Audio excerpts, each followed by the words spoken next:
Hello and thank you for joining for tonight's stories. I hope you enjoy. The Trestles Toll. The 911 call came in at 3:47 a.m., the dispatcher later testified. The voice on the other end was young, female, breathless with terror. "There's something on the tracks. It's not human, it's—" The sound that followed was unmistakable to anyone who had ever lived near a railroad. The screech of train brakes, the scream of metal on metal, the impact. Then silence. Then the line went dead. When rescue crews arrived at the Pope Lick Trestle 20 minutes later, they found the body of Tyler Harrington, 22 years old, kneeling on the tracks. His neck was broken, his spine snapped at the second vertebra, but his face was serene, peaceful, almost smiling. His phone was still clutched in his hand. The screen showed a text message, sent at 3:46 a.m., 1 minute before the 911 call. "I finally saw it. It looks just like me." 24 hours earlier, none of this had seemed possible. Jade Chen had been a skeptic since the age of 6, when she'd learned that Santa Claus was just her father in a cheap costume. By the time she reached her senior year at the University of Louisville, she had debunked every campus ghost story, every urban legend, every true tale of the supernatural that her classmates whispered about at parties.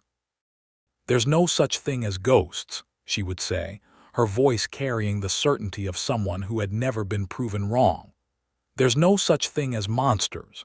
There's just psychology and physics and the human need to believe in something bigger than ourselves." Which made it all the more surprising that she was currently trespassing on railroad property at midnight, following 3 friends toward one of the most notorious haunted locations in Kentucky. "You're sure this is legal?" she asked, her voice barely carrying over the sound of crickets and distant traffic. "It's not legal," Liam O'Connor said, not turning around. "It's trespassing, federal crime technically, but nobody's been arrested out here in years." "Comforting." "Relax, Jade," Tyler said, throwing his arm around her shoulders. "Live a little. This is gonna be epic." Tyler Harrington was the reason they were here. Tyler, with his YouTube channel and his Instagram following and his endless appetite for content. He'd heard about the Pope Lick Trestle from some online forum, had become obsessed with the legend of the Goatman, and had decided that a midnight expedition would be the perfect material for his next viral video. "The Pope Lick Monster," he intoned now, his voice dropping to a theatrical whisper. "Half man, half goat, all terror, luring victims to their deaths on the tracks for over 100 years. "It's a goat," Jade said. "A feral goat, probably escaped from a farm."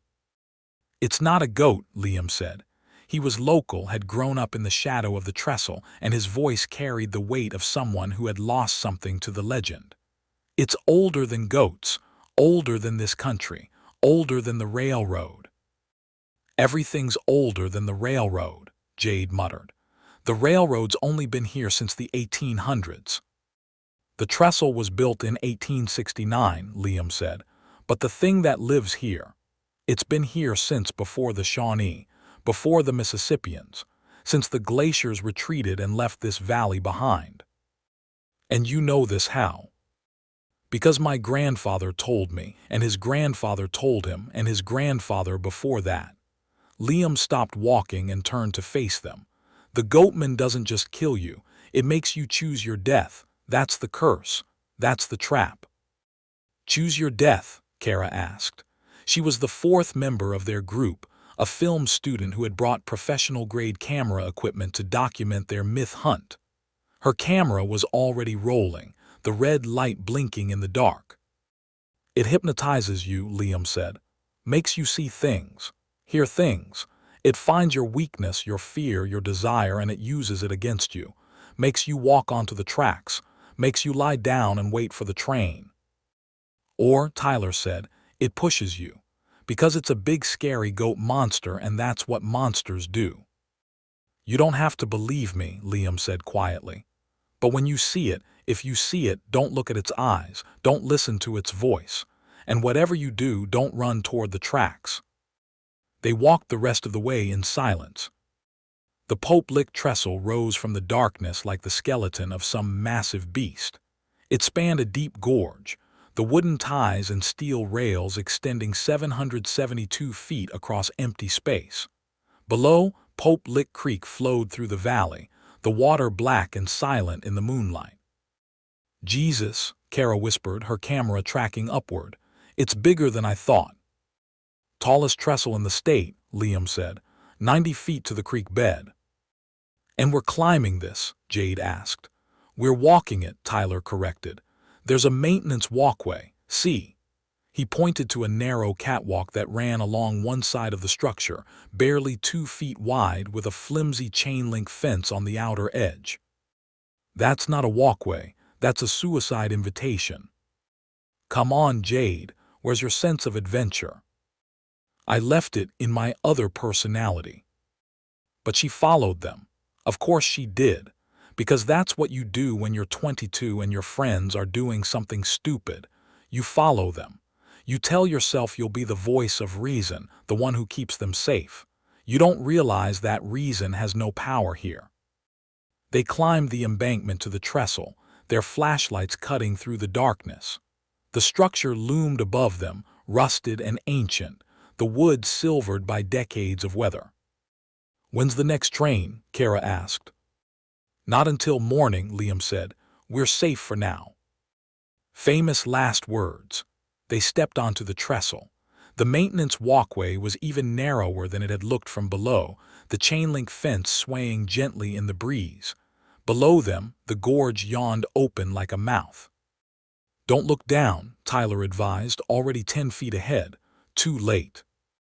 They moved in single file, Kara in the middle with her camera, Jade bringing up the rear. The trestle creaked and groaned beneath their weight, the sound of old wood protesting against gravity. "How far are we going?" Jade asked. "To the middle," Tyler said. "Best view, best footage. Best chance of dying." "You worry too much." They reached the center of the trestle 20 minutes later. The view was spectacular. The gorge spread out below them, the creek a silver ribbon in the moonlight, the trees rising on either side like the walls of a cathedral. "This is amazing," Kara said, panning her camera across the vista. "The light's perfect. You guys, this footage is going to be incredible." "Told you," Tyler said. "Worth the risk, right, Jade?" Jade had to admit grudgingly that it was beautiful. The trestle, the gorge, the night sky scattered with stars. It was like standing in another world. "Fine, it's pretty. Can we go now?" "In a minute. I want to get some shots of me on the tracks." Tyler, no. "Relax. I'm not going to lie down or anything, just standing. Very safe." He climbed over the chain-link fence and stepped onto the railroad ties. The gap between them was wide enough to fall through, wide enough to drop 90 feet to the creek below. "Tyler, get back here." "1 minute, just let me." Kara's camera glitched. It was a small thing, a momentary stutter in the recording, a frame of static. But when the image cleared, Jade saw something that made her blood run cold. A figure, crouched on the trestle beams just behind Tyler, too fast to be human, too agile to be real. "Tyler," she screamed, "behind you." He turned, the figure was gone. What is it?"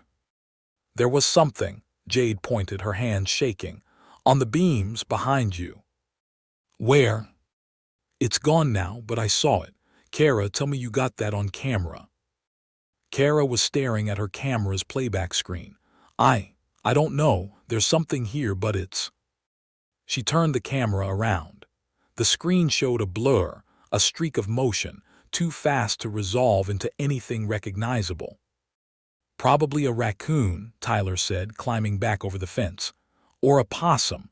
They live in these old structures." "That was not a raccoon." "Then what was it?" Jade didn't have an answer, but she suddenly wanted very much to leave. "Let's go back now." "But we just got here." "I said now." Something in her voice must have convinced him. Tyler nodded, suddenly serious. "Okay, Okay, we're going. Liam, lead the way. But Liam wasn't there. Liam, Kara called. Liam, where are you? They looked around the trestle. The maintenance walkway stretched empty in both directions. The railroad ties were bare. There was nowhere to hide, no way to descend, no place he could have gone. He was right behind me, Kara said, her voice rising. He was right there. Liam, Tyler shouted. Liam, this isn't funny. The only answer was the wind in the trestle, the creak of old wood, the distant sound of a train whistle. That's not possible, Jade said. There's no train until morning. Maybe it's early, Tyler said. Maybe we should. Help me, the voice came from below, from the creek bed 90 feet down. Liam, Kara rushed to the fence, peering over the edge. Liam, is that you? Help me, I'm hurt, I fell. Oh my God, Kara turned to the others. He's down there, we have to get help. Wait, Jade grabbed her arm. Wait, listen. They listened, and from above, from the trestle itself, they heard another sound. Breathing, labored, wet breathing, and the soft scrape of something moving along the beams. That's not, Kara looked up. Liam's body dangled from the trestle above them. He was hanging by his fingers, his body suspended over the void, his face turned toward them with an expression of pure terror. It sounded like me, he whimpered. Down there, it sounded like me. Liam, Tyler lunged for the fence. Hold on, we're coming. But before he could climb over, something moved in the shadows above Liam. Something tall and thin with limbs that bent wrong. No, Liam whispered. No, please. The thing reached down and touched his shoulder. Liam screamed. It was a sound no human throat should make, a sound of absolute final terror. Then he let go. They watched him fall. All three of them, frozen in horror, watching their friend drop 90 feet to the creek bed below. The impact was sickening, a wet thud that echoed off the gorge walls. Then silence. We have to get down there, Kara whispered. We have to help him. He's dead, Jade said. Her voice was flat, disconnected. Nobody survives that fall. We still have to. Look, Tyler was pointing, at the creek bed, at the place where Liam had fallen. There was no body. Where is he? Kara's voice was rising toward hysteria. Where did he go? It took him, Jade said. Whatever that thing was, it took him. We have to get off this trestle. Tyler was already moving, pushing past them toward the near end. Now, right now. They ran, or tried to. The walkway was too narrow for running, the fence too flimsy to support their weight. They moved as fast as they could, stumbling in the dark, their flashlights cutting wild arcs through the void. They reached the end of the trestle and scrambled down the embankment.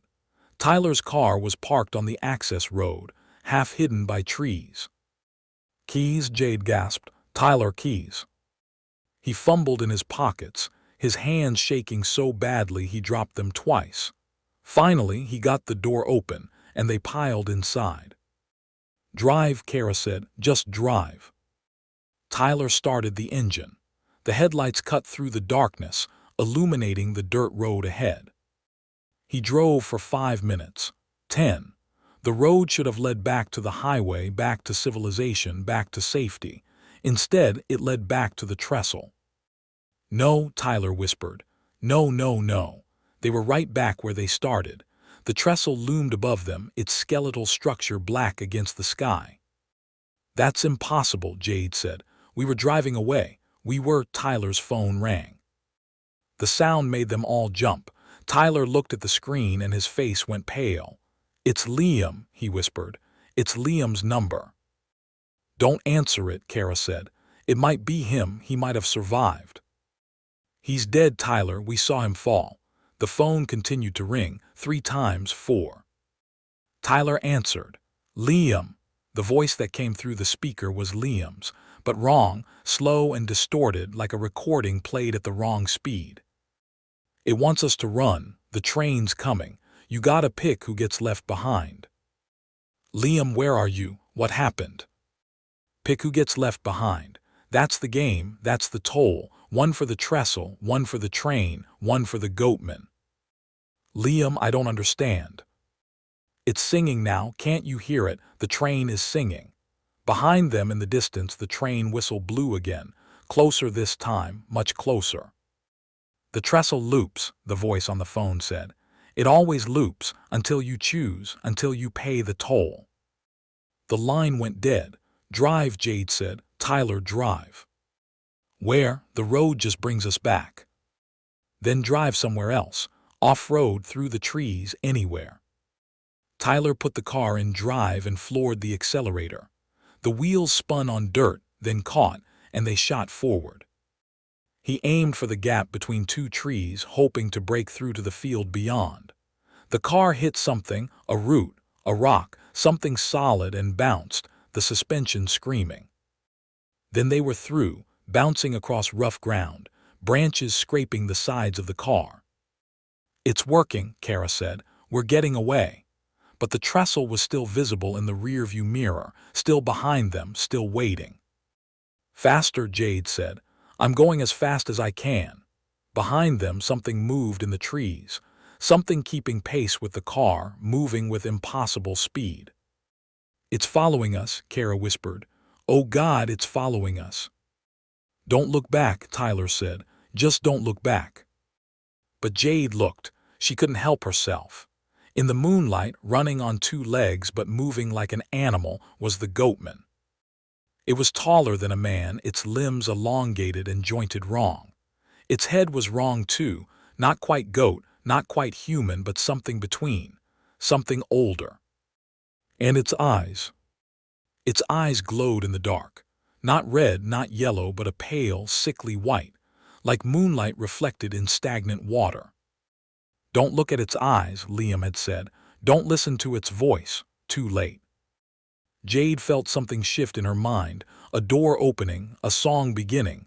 Make it stop, she whispered. What? Tyler asked. Make it stop singing. Jade, it's not. Make it stop singing. She clawed at her own face, her nails drawing blood. The song was in her head now, beautiful and terrible, a melody that promised rest, peace, and end to fear.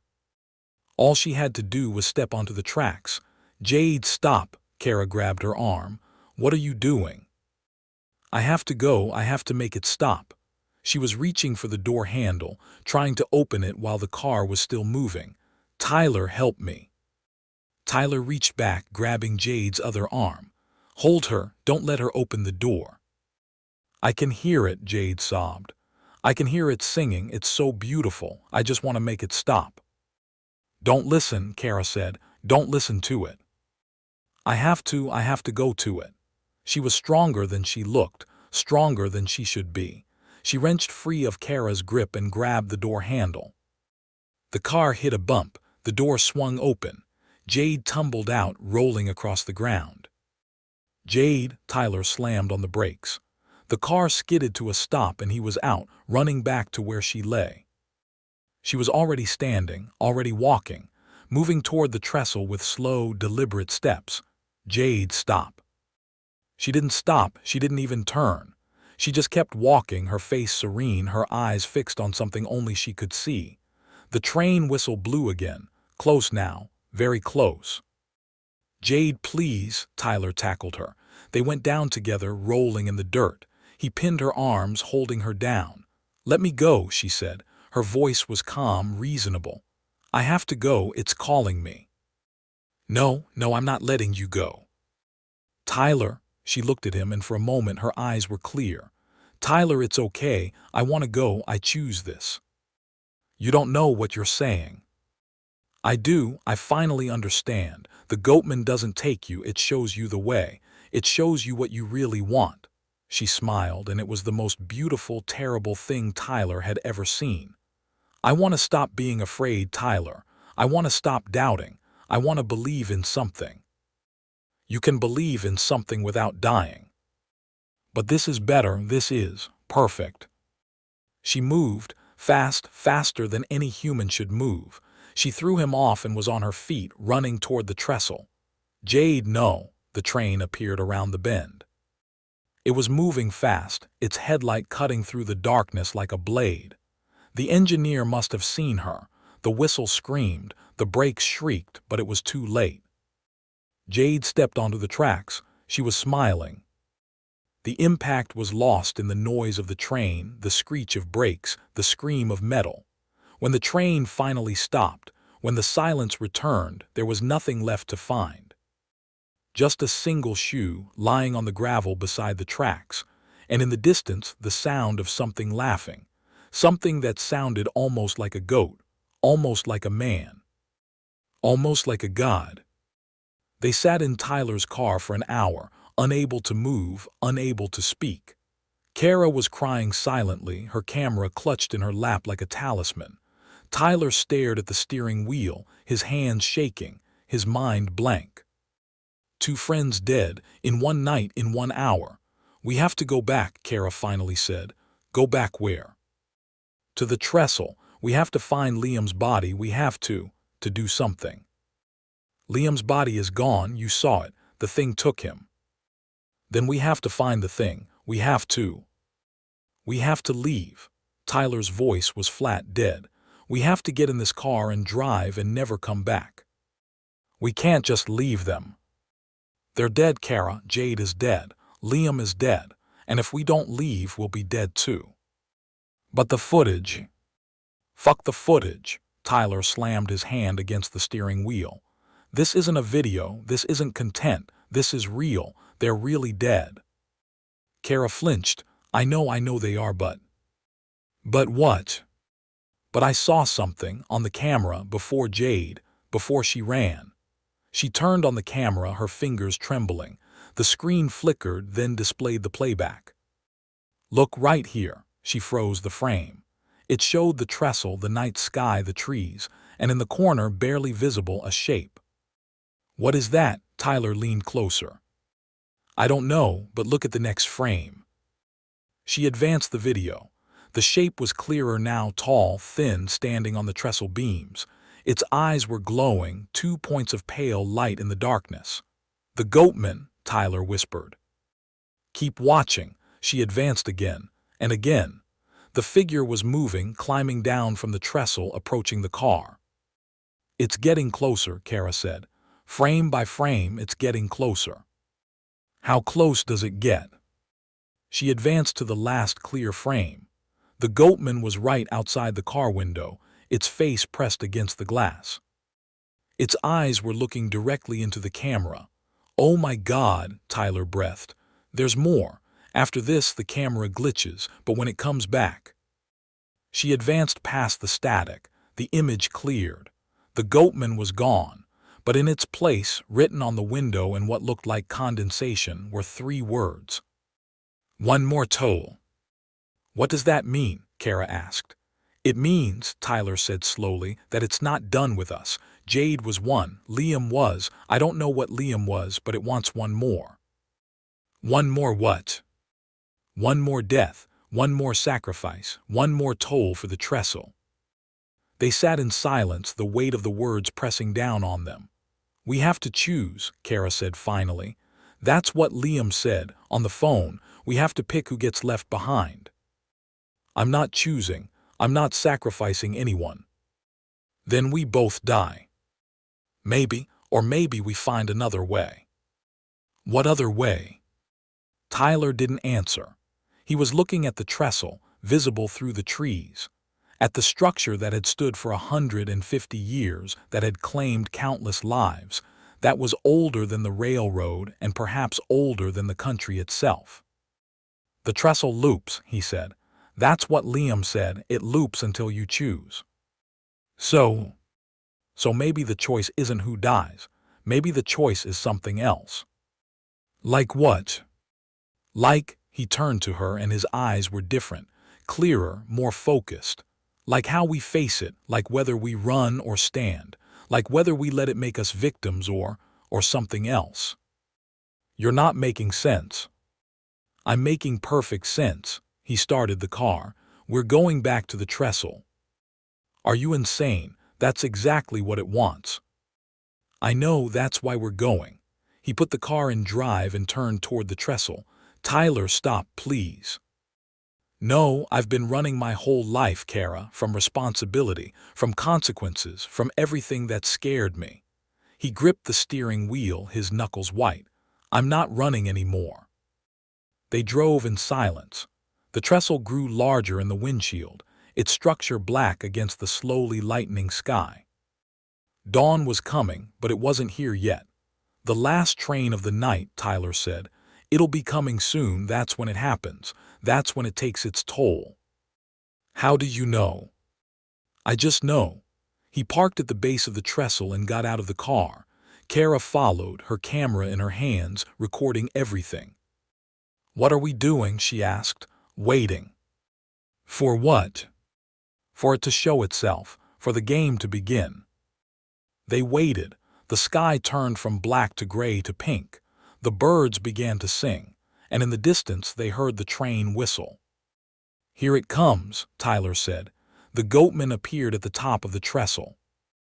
It stood on the maintenance walkway, silhouetted against the dawn sky. It was larger than Kara remembered, or perhaps it was just closer. Its limbs were longer, its head more defined. And its eyes. Its eyes were looking directly at them. Don't look at its eyes, Kara whispered. I have to, that's the game, that's the choice. Tyler, no. It doesn't want us to run, Kara, it wants us to choose, and I'm choosing to face it. He started climbing the embankment. The goatman watched him, motionless. Tyler, come back. Go to the car, Kara, get ready to drive. When it's over, when it takes me, you run. You don't look back, you just run. I can't leave you. You have to, someone has to survive, someone has to tell the story. He reached the top of the embankment. The goatman was waiting, its head tilted at an angle that was almost curious. I'm here, Tyler said. I'm ready. The goatman moved, fast, so fast Kara barely saw it. One moment it was at the top of the trestle, the next it was standing in front of Tyler, close enough to touch. It leaned in, close to his ear, and it whispered. Kara couldn't hear the words, but she saw Tyler's face change, saw the fear drain away, replaced by something else, understanding perhaps, or acceptance. Then the goatman stepped back. Tyler turned to Kara. He was smiling, the same serene smile Jade had worn, the same peaceful expression. It's okay, he said. I understand now. I know what I have to do. Tyler, please.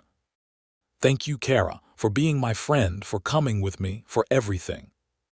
He turned and walked toward the trestle, toward the tracks, toward the train that was rounding the bend, its headlight bright in the dawn. Tyler. He didn't stop. He climbed onto the maintenance walkway, then over the fence to the tracks. He walked to the center of the trestle and knelt down. The train whistle screamed, the brakes shrieked. The impact was lost in the noise. When silence returned, Kara was alone. Kara didn't remember driving away. She didn't remember anything between the moment of impact and the moment she found herself parked outside a gas station 20 miles away, her camera still recording, her face wet with tears.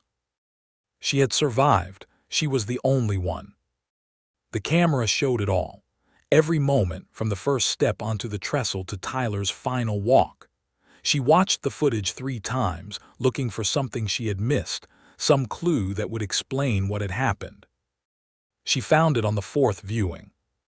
In the final frames, after Tyler knelt on the tracks, after the train hit, there was a moment, just a fraction of a second, where the goatman wasn't watching Tyler. It was looking at the camera, at her. Its eyes glowed in the dawn light, and its mouth was open in something that might have been a smile. Then the train passed, and the image was lost. Kara stared at the screen, her blood running cold. It had known. All along, it had known she was filming. It had performed for the camera. It had let her live so she could tell the story. So she could spread the legend. She thought about deleting the footage, destroying the camera, pretending none of this had happened. But she knew she wouldn't, because that's what the goatman wanted, for the story to spread, for the legend to grow, for more people to come to the trestle, seeking thrills, seeking proof, seeking the monster.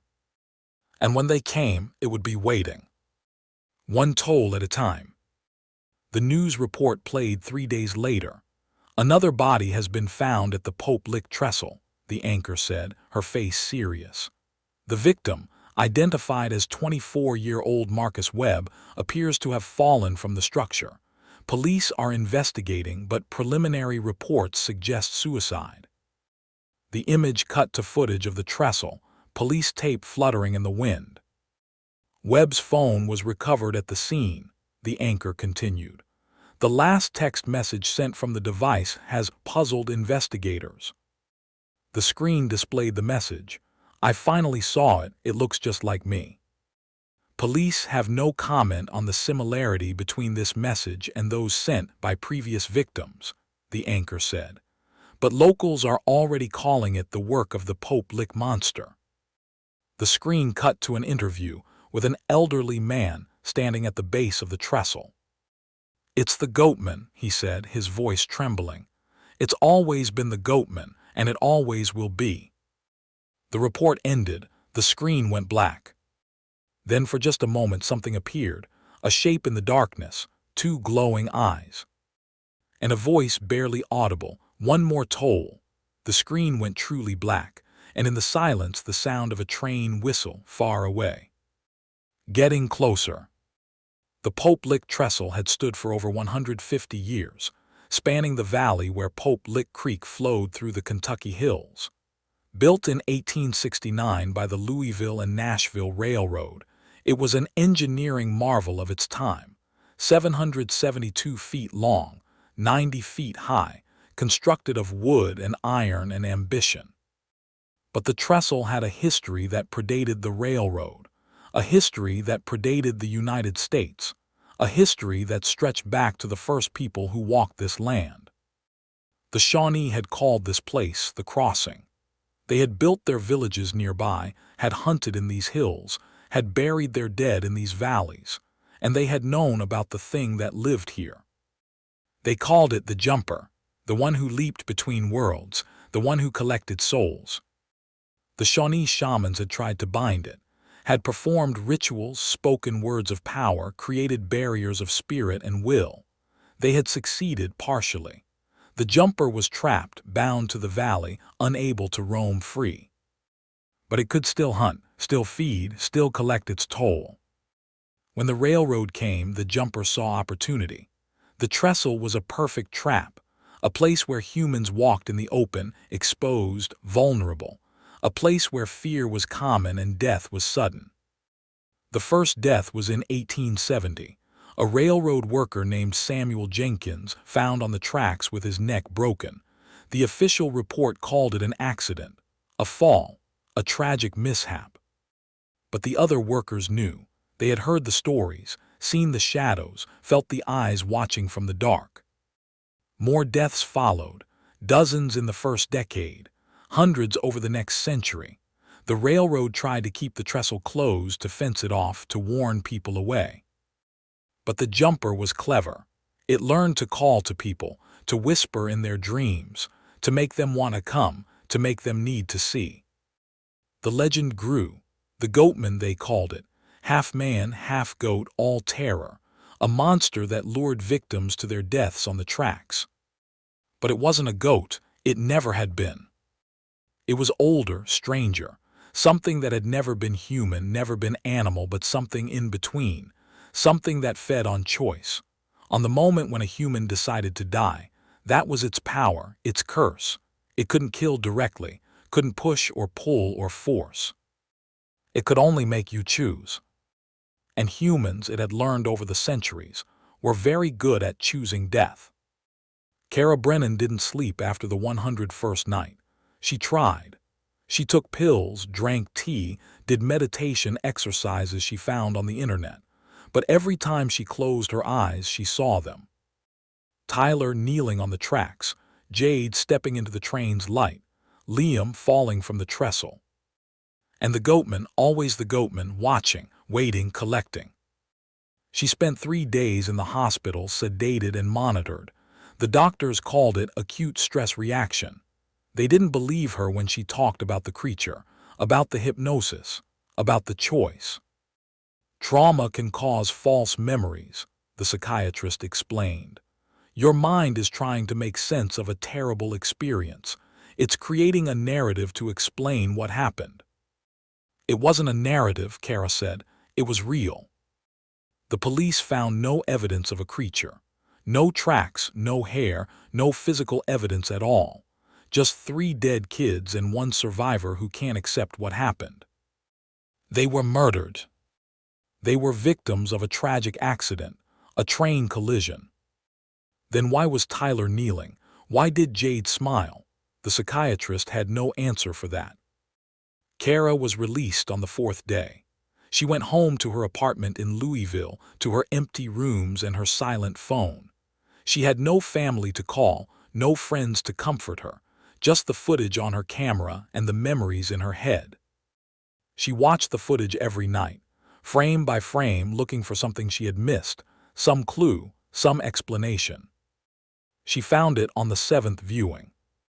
In the final frames, after Tyler knelt on the tracks, after the train hit, there was a moment, just a fraction of a second, where the goatman wasn't watching Tyler. It was looking at the camera, at her. Its eyes glowed in the dawn light, and its mouth was open in something that might have been a smile. Kara stared at the screen, her blood running cold. It had known. All along, it had known she was filming. It had performed for the camera. It had let her live so she could tell the story. So she could spread the legend. She thought about deleting the footage, destroying the camera, pretending none of this had happened. But she knew she wouldn't, because that's what the goatman wanted, for the story to spread, for the legend to grow, for more people to come to the trestle, seeking thrills, seeking proof, seeking the monster. And when they came, it would be waiting. 1 toll at a time. Detective Sarah Chen had been with the Louisville Police Department for 15 years. She had worked homicides, robberies, domestic violence cases. She thought she had seen everything. She had never seen anything like the Pope-Lick deaths. 3 college students dead in one night. 2 confirmed train strikes, 1 apparent fall from the trestle, all within hours of each other, all connected to the same location. The official story was trespassing gone wrong. Kids daring each other to cross the trestle, getting caught by a train. 1 falling, 2 struck. Tragic but not uncommon. But Detective Chen had questions. Why was Tyler Harrington kneeling? The train engineer had reported it, said the kid was praying or something, just kneeling there, waiting for the impact. Why was Jade Chen smiling? The engineer had seen that too. She looked happy, like she wanted it. And what about Liam O'Connor? His body had never been found. Just blood on the trestle, blood on the rocks below, no remains, no explanation. Detective Chen visited the trestle on the 3rd day of the investigation. She stood at the base, looking up at the structure, feeling the weight of its history. You feel it too, don't you? She turned. An old man stood nearby, leaning on a cane. He was dressed in work clothes, his face weathered by decades of sun. Feel what? The pull, the call. The old man gestured at the trestle. It's been calling people for 150 years, ever since they built it. You're talking about the Goatman legend. Legend, the old man laughed, a dry, humorless sound. That's what they call it when they don't want to believe, when the truth is too hard. And what's the truth? The truth is that something lives here, something old, something hungry, and it doesn't kill you, it makes you choose. Choose what? Your death, your sacrifice, your toll. The old man met her eyes. I've seen it, detective. 40 years ago, I was a kid just like those college students, dared my friends to cross the trestle at midnight. What happened? We made it across, all of us, but on the way back, he paused, his eyes distant. I saw it, the goatman standing on the tracks, watching us. What did you do? I ran, left my friends behind, Ran all the way home, didn't stop until I was in my bed with the covers over my head. And your friends? One died, fell from the trestle, the other two, they made it home, but they were never the same. One killed himself a year later, the other, he's in a mental institution, has been for 30 years. I'm sorry. Don't be sorry, be careful. The old man turned to leave. You're investigating this case. That means you're involved now. The Goatman knows your name, detective. It knows you're interested. That's superstition. Is it? He smiled, and there was something sad in it. Check your phone, detective. She did. There was a text message from an unknown number. One more toll. She looked up. The old man was gone. She searched the area, but there was no sign of him. No footprints, no tracks, nothing. Just the trestle looming above her and the feeling of being watched. She drove back to the station, her hands shaking on the wheel. She told herself it was a prank, a coincidence, someone playing a joke. But that night she dreamed of the trestle, of standing on the tracks, of hearing the train whistle, of feeling the urge to kneel. She woke up screaming, and on her nightstand she found a single object. A rusted railroad spike. The first copycat appeared 2 weeks after the deaths. His name was Marcus Webb, a 24-year-old from Lexington. He drove to the trestle in the middle of the night, parked his car at the base, and climbed the embankment. He was found the next morning, his body broken on the tracks below. His neck was snapped, his spine shattered, but his face was peaceful, almost smiling. His phone was clutched in his hand. The last text message sent at 3:46 a.m. I finally saw it. It looks just like me. Detective Chen recognized the words. They were the same words Tyler Harrington had sent, the same words that had become a local legend in the weeks since the deaths. Copycat suicide, her partner said. He wanted to be part of the story. Maybe, but Detective Chen wasn't sure. She had seen the footage from Kara Brennan's camera. She had read the old case files, the reports of deaths going back a century. She had felt the pull herself. She visited Kara Brennan at her apartment. The girl looked terrible, thin, pale, with dark circles under her eyes. You need to stop investigating, Kara said before Detective Chen could speak. Why? Because it's not a case, it's not a crime, it's something else, something that wants attention, wants to be known. The Goatman. It's not a goat, Kara's voice was flat, exhausted. I don't know what it is, but it's not a goat, it's older, smarter, and it's watching us, right now. Detective Chen felt a chill. What do you mean? Look out the window. She did. The street below was empty, just parked cars and trees and shadows. I don't see anything. Look closer at the tree across the street, the big oak. Detective Chen looked, and she saw it. A shape in the branches, tall and thin, with eyes that reflected the streetlight. It was watching the window, watching them. It follows, Kara whispered. Once it knows you, it follows, it waits, it hunts. Detective Chen drew her gun. I'm going down there.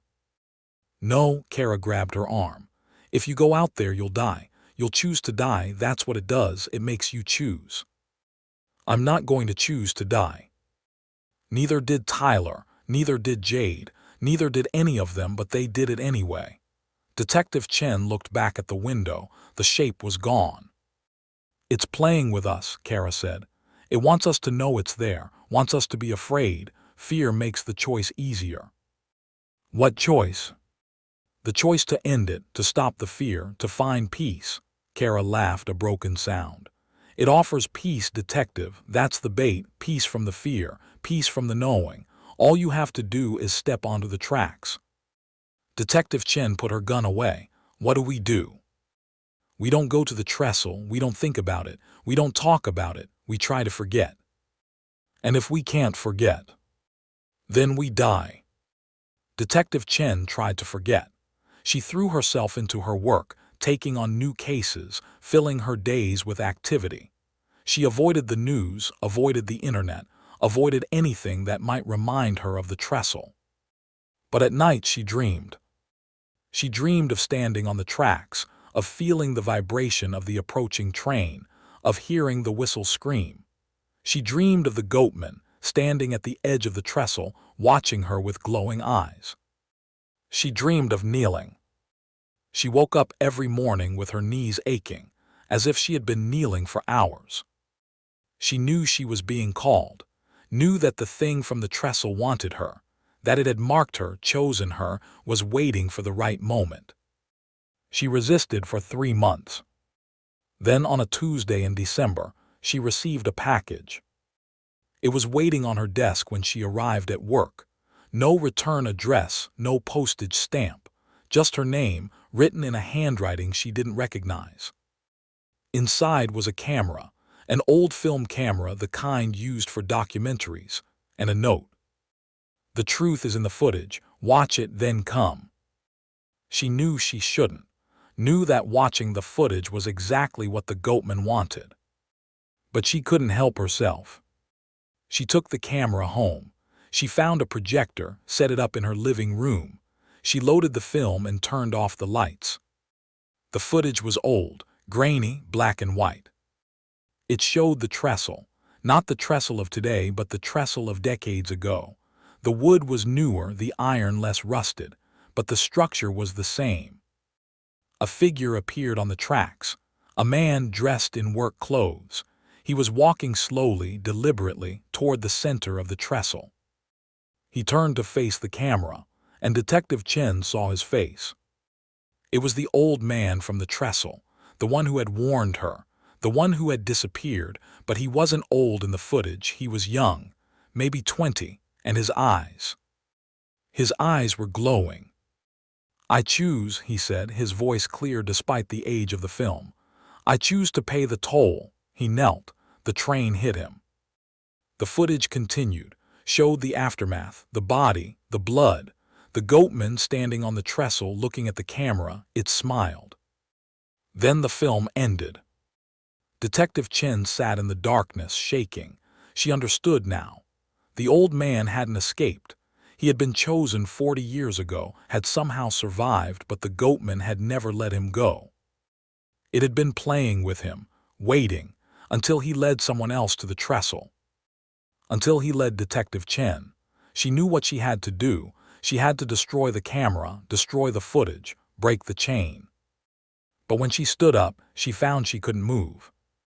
Her legs were frozen. Her body wasn't her own. She looked down. Her feet were moving, carrying her toward the door, toward her car, toward the trestle. "No," she whispered. "No, please," but her voice was faint, her will was weak, the goatman was strong.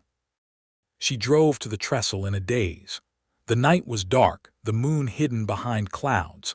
The trestle loomed above her, skeletal and waiting. She climbed the embankment. Her feet found the maintenance walkway. She walked to the center of the trestle. The tracks stretched before her, silver in the starlight. She heard the whistle, distant but approaching. "I choose," she heard herself say. "I choose to pay the toll." She knelt. The train's headlight appeared around the bend. And then suddenly she was free. The controls snapped. Her body was her own again. She scrambled up, tried to run, but her legs were weak, her balance off. She fell from the trestle. The last thing she saw was the goatman standing on the tracks, watching her fall. It was smiling. They found Detective Chen's body the next morning. She had fallen 90 feet to the creek bed below. Her neck was broken, her body shattered, but her face was peaceful, almost smiling. In her hand they found a note. "I finally saw it. It looks just like me." The case was closed. Officially it was ruled a suicide. Another victim of the Pope-lit curse. Another statistic in the long history of the trestle, but the legend grew. More people came. More people dared each other to cross. More people died. The goatman collected its toll, night after night, year after year.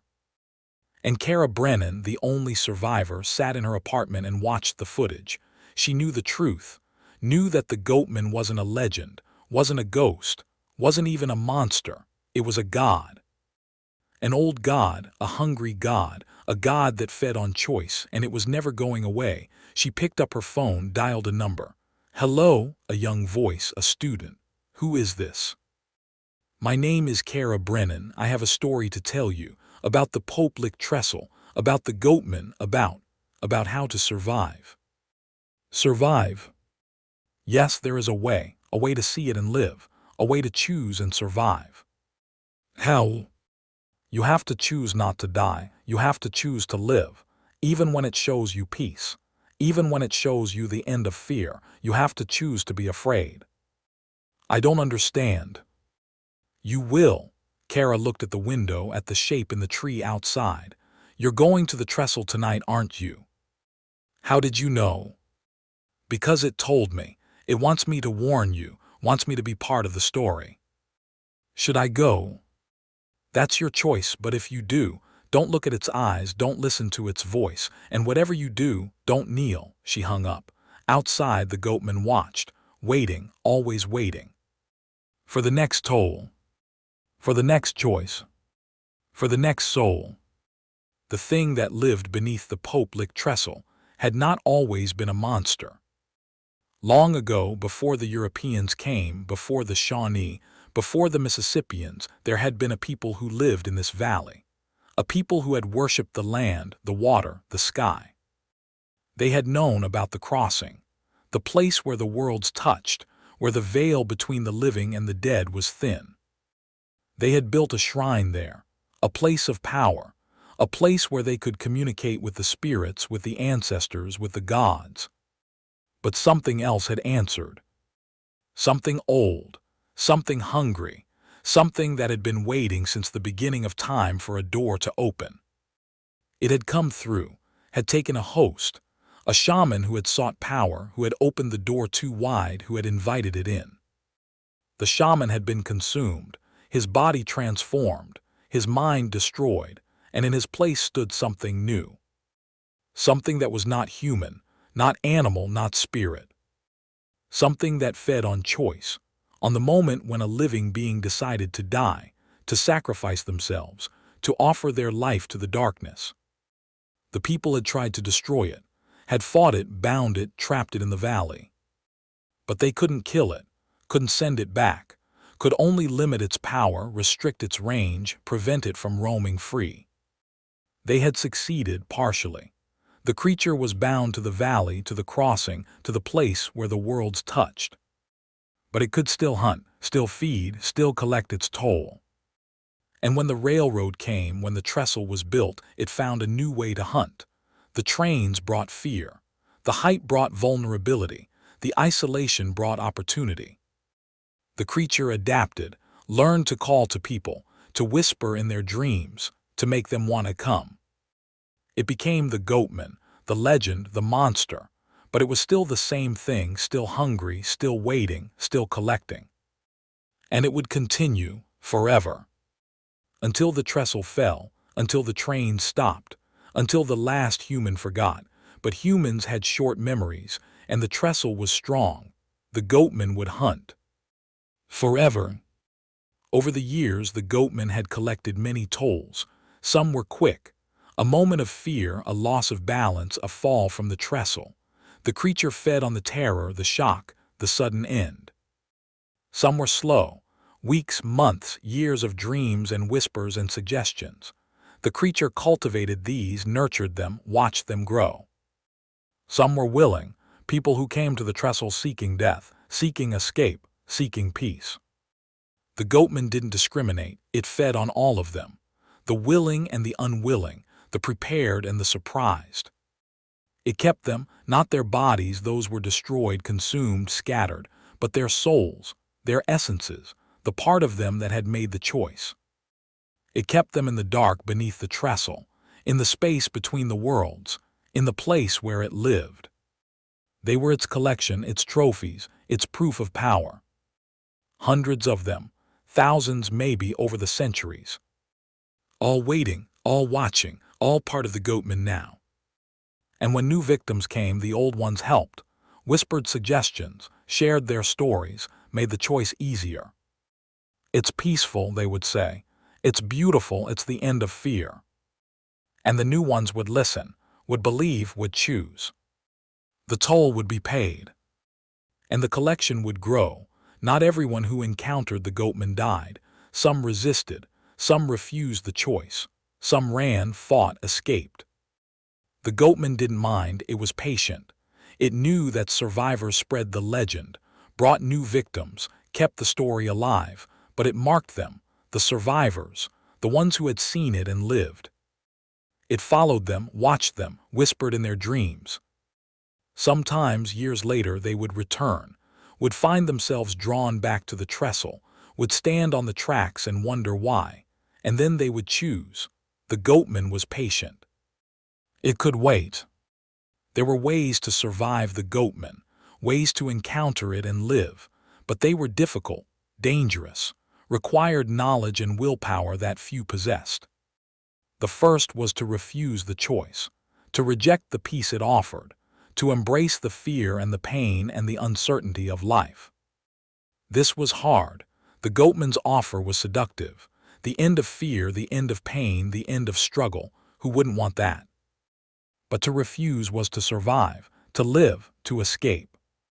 The second was to offer a substitute, someone else to take your place, someone to pay the toll for you. This was harder. It required sacrifice, cruelty, the willingness to doom another to save yourself. Few could do it, and those who did were marked, changed, made less human by the choice. The third was to destroy the goatman, to find its lair, its source, its heart, and burn it. This was hardest of all, because the goatman had no heart, no source, no single point of vulnerability. It was the trestle, the valley, the crossing itself.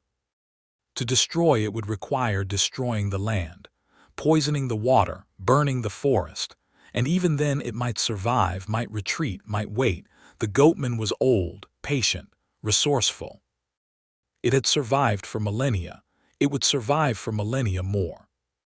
The best anyone could do was avoid it, stay away from the trestle, ignore the legends, refuse the call, but humans were curious, humans were brave, humans were foolish. And the goatman was always waiting. Kara Brennan spent 5 years researching the goatman. She read everything she could find. Newspaper articles, police reports, historical documents. She interviewed survivors, family members, witnesses. She visited the trestle a dozen times, always during the day, always with others, always careful. She learned its patterns, its methods, its weaknesses. She learned that it was vulnerable during the day, that sunlight diminished its power, that it couldn't hunt in bright light. She learned that iron hurt it, that salt repelled it, that holy symbols, any holy symbols, could hold it at bay. She learned that it needed the trestle, the crossing, the place where the worlds touched. Without that it was powerless. She formed a plan, a way to destroy it, or at least to weaken it, to buy time. She would go to the trestle on the summer solstice, the longest day, when the sun was strongest, the light brightest, the goatman weakest. She would bring iron, salt, holy water, everything she had learned could hurt it, and she would burn the trestle. Not destroy it, that would take too long, but damage it, weaken it, disrupt the crossing. If she could do that, she could trap the goatman, confine it, prevent it from hunting, maybe forever. She knew the risks, knew that the goatman would be waiting, would know she was coming, would try to stop her, but she had to try, for Tyler, for Jade, for Liam. For herself. The summer solstice dawned bright and clear. Kara stood at the base of the trestle, a backpack full of supplies on her shoulders. She had gasoline, matches, iron nails, salt, holy water, everything she needed. She had also taken precautions. She had told her plan to 3 friends, given them instructions to call the police if she didn't check in by noon. She had written a will, a letter, a final statement. She was ready. She climbed the embankment. The trestle loomed above her, skeletal and waiting. "I know you're here," she said aloud. "I know you're watching." The wind rustled through the trees. A train whistle blew in the distance. "I'm not here to die, I'm here to end you." She stepped onto the maintenance walkway. The trestle creaked beneath her weight. She walked to the center, the highest point, the place where the crossing was strongest.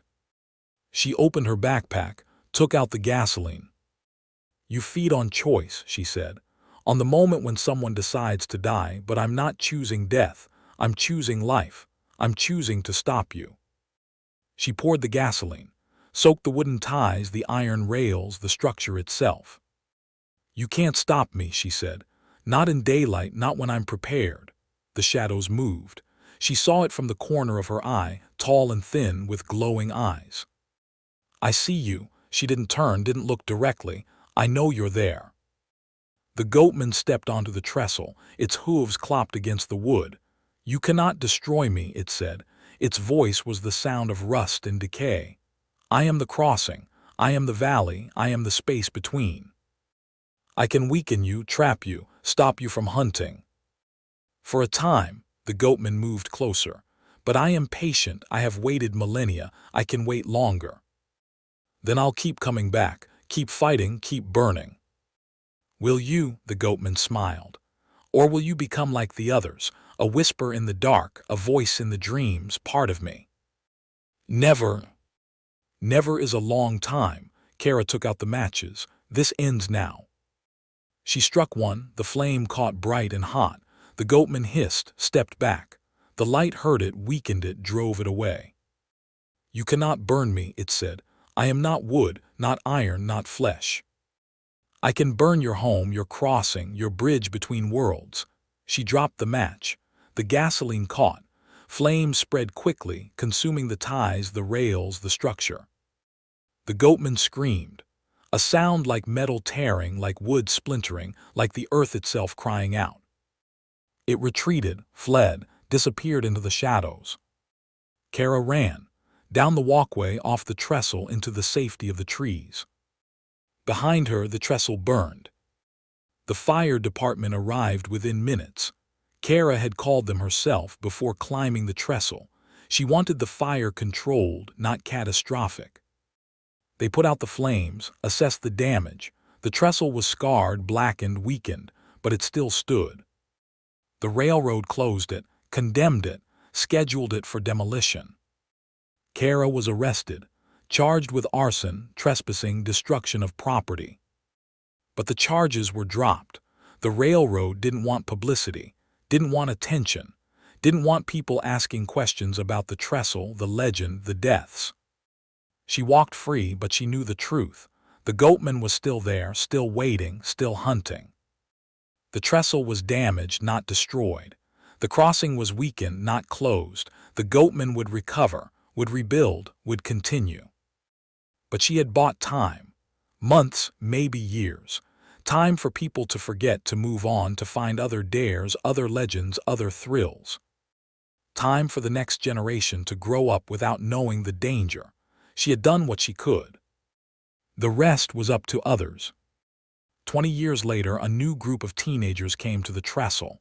They had heard the legend, the goatman, the curse, the deaths. They didn't believe it, thought it was a story, a myth, a way to scare kids. They climbed the trestle at midnight, dared each other to cross, laughed and joked and drank cheap beer. They didn't see the figure watching from the shadows, didn't hear the whispers in the wind, didn't feel the pull, the call, the urge to step onto the tracks. Not until it was too late. The train whistle blew. The goatman smiled. And the toll was paid. Again. The trains had been running on the Pope Lick line for over 150 years. They had carried passengers and freight, hope and despair, life and death. They had connected Louisville to the world, brought progress to the valley, changed the landscape forever. They had also carried the goatman's victims, hundreds of them, maybe thousands, over the decades, the centuries. The trains didn't discriminate, didn't judge, didn't care. They simply ran on their tracks, on their schedule, following the path that had been laid for them. But they sang. A song that only the goatman could hear.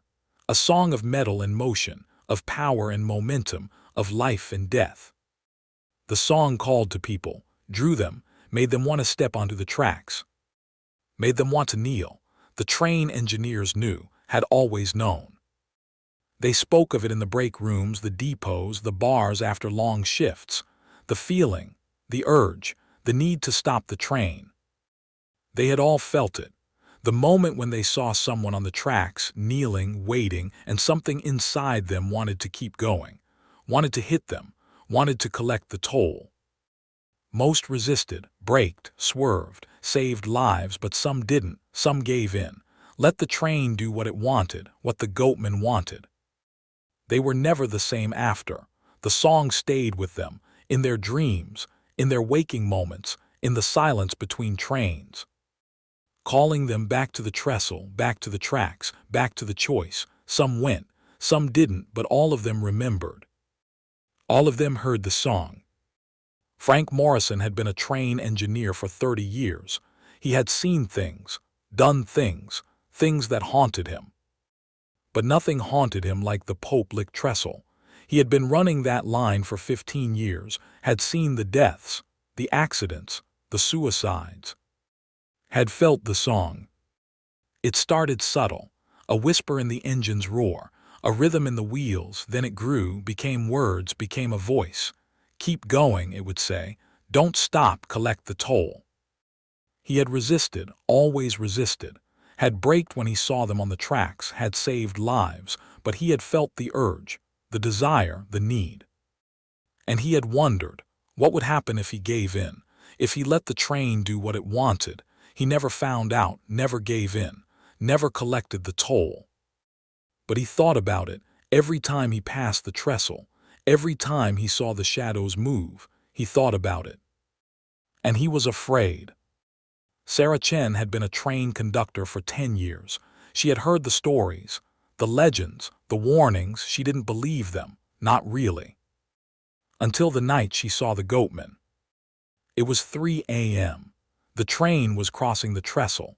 She was in the rear car checking tickets when she looked out the window and saw it standing on the maintenance walkway, watching the train pass. It was tall, thin. Its eyes glowed in the darkness.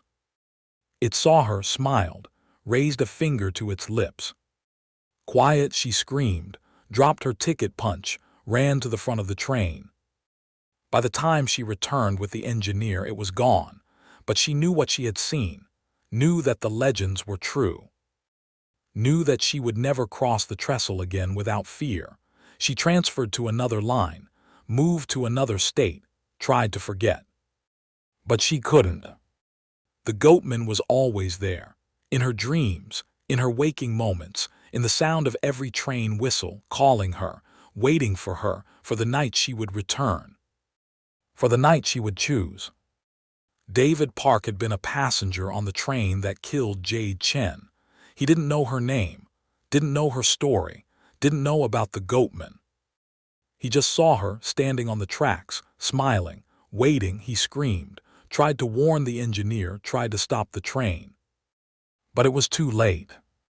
The impact, the sound, the sight of her body flying through the air, he would never forget it, never forget her smile. Never forget the peace on her face. He had nightmares every night, reliving the moment, the impact, the death, but in the nightmares she spoke. Come with me, she would say. It's peaceful here, no fear, no pain, just peace. I can't, he would say. You can, you just have to choose. He would wake up screaming, sweating, shaking.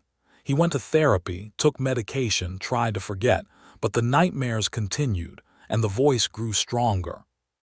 Choose, it would say, choose peace, choose the end, choose the trestle.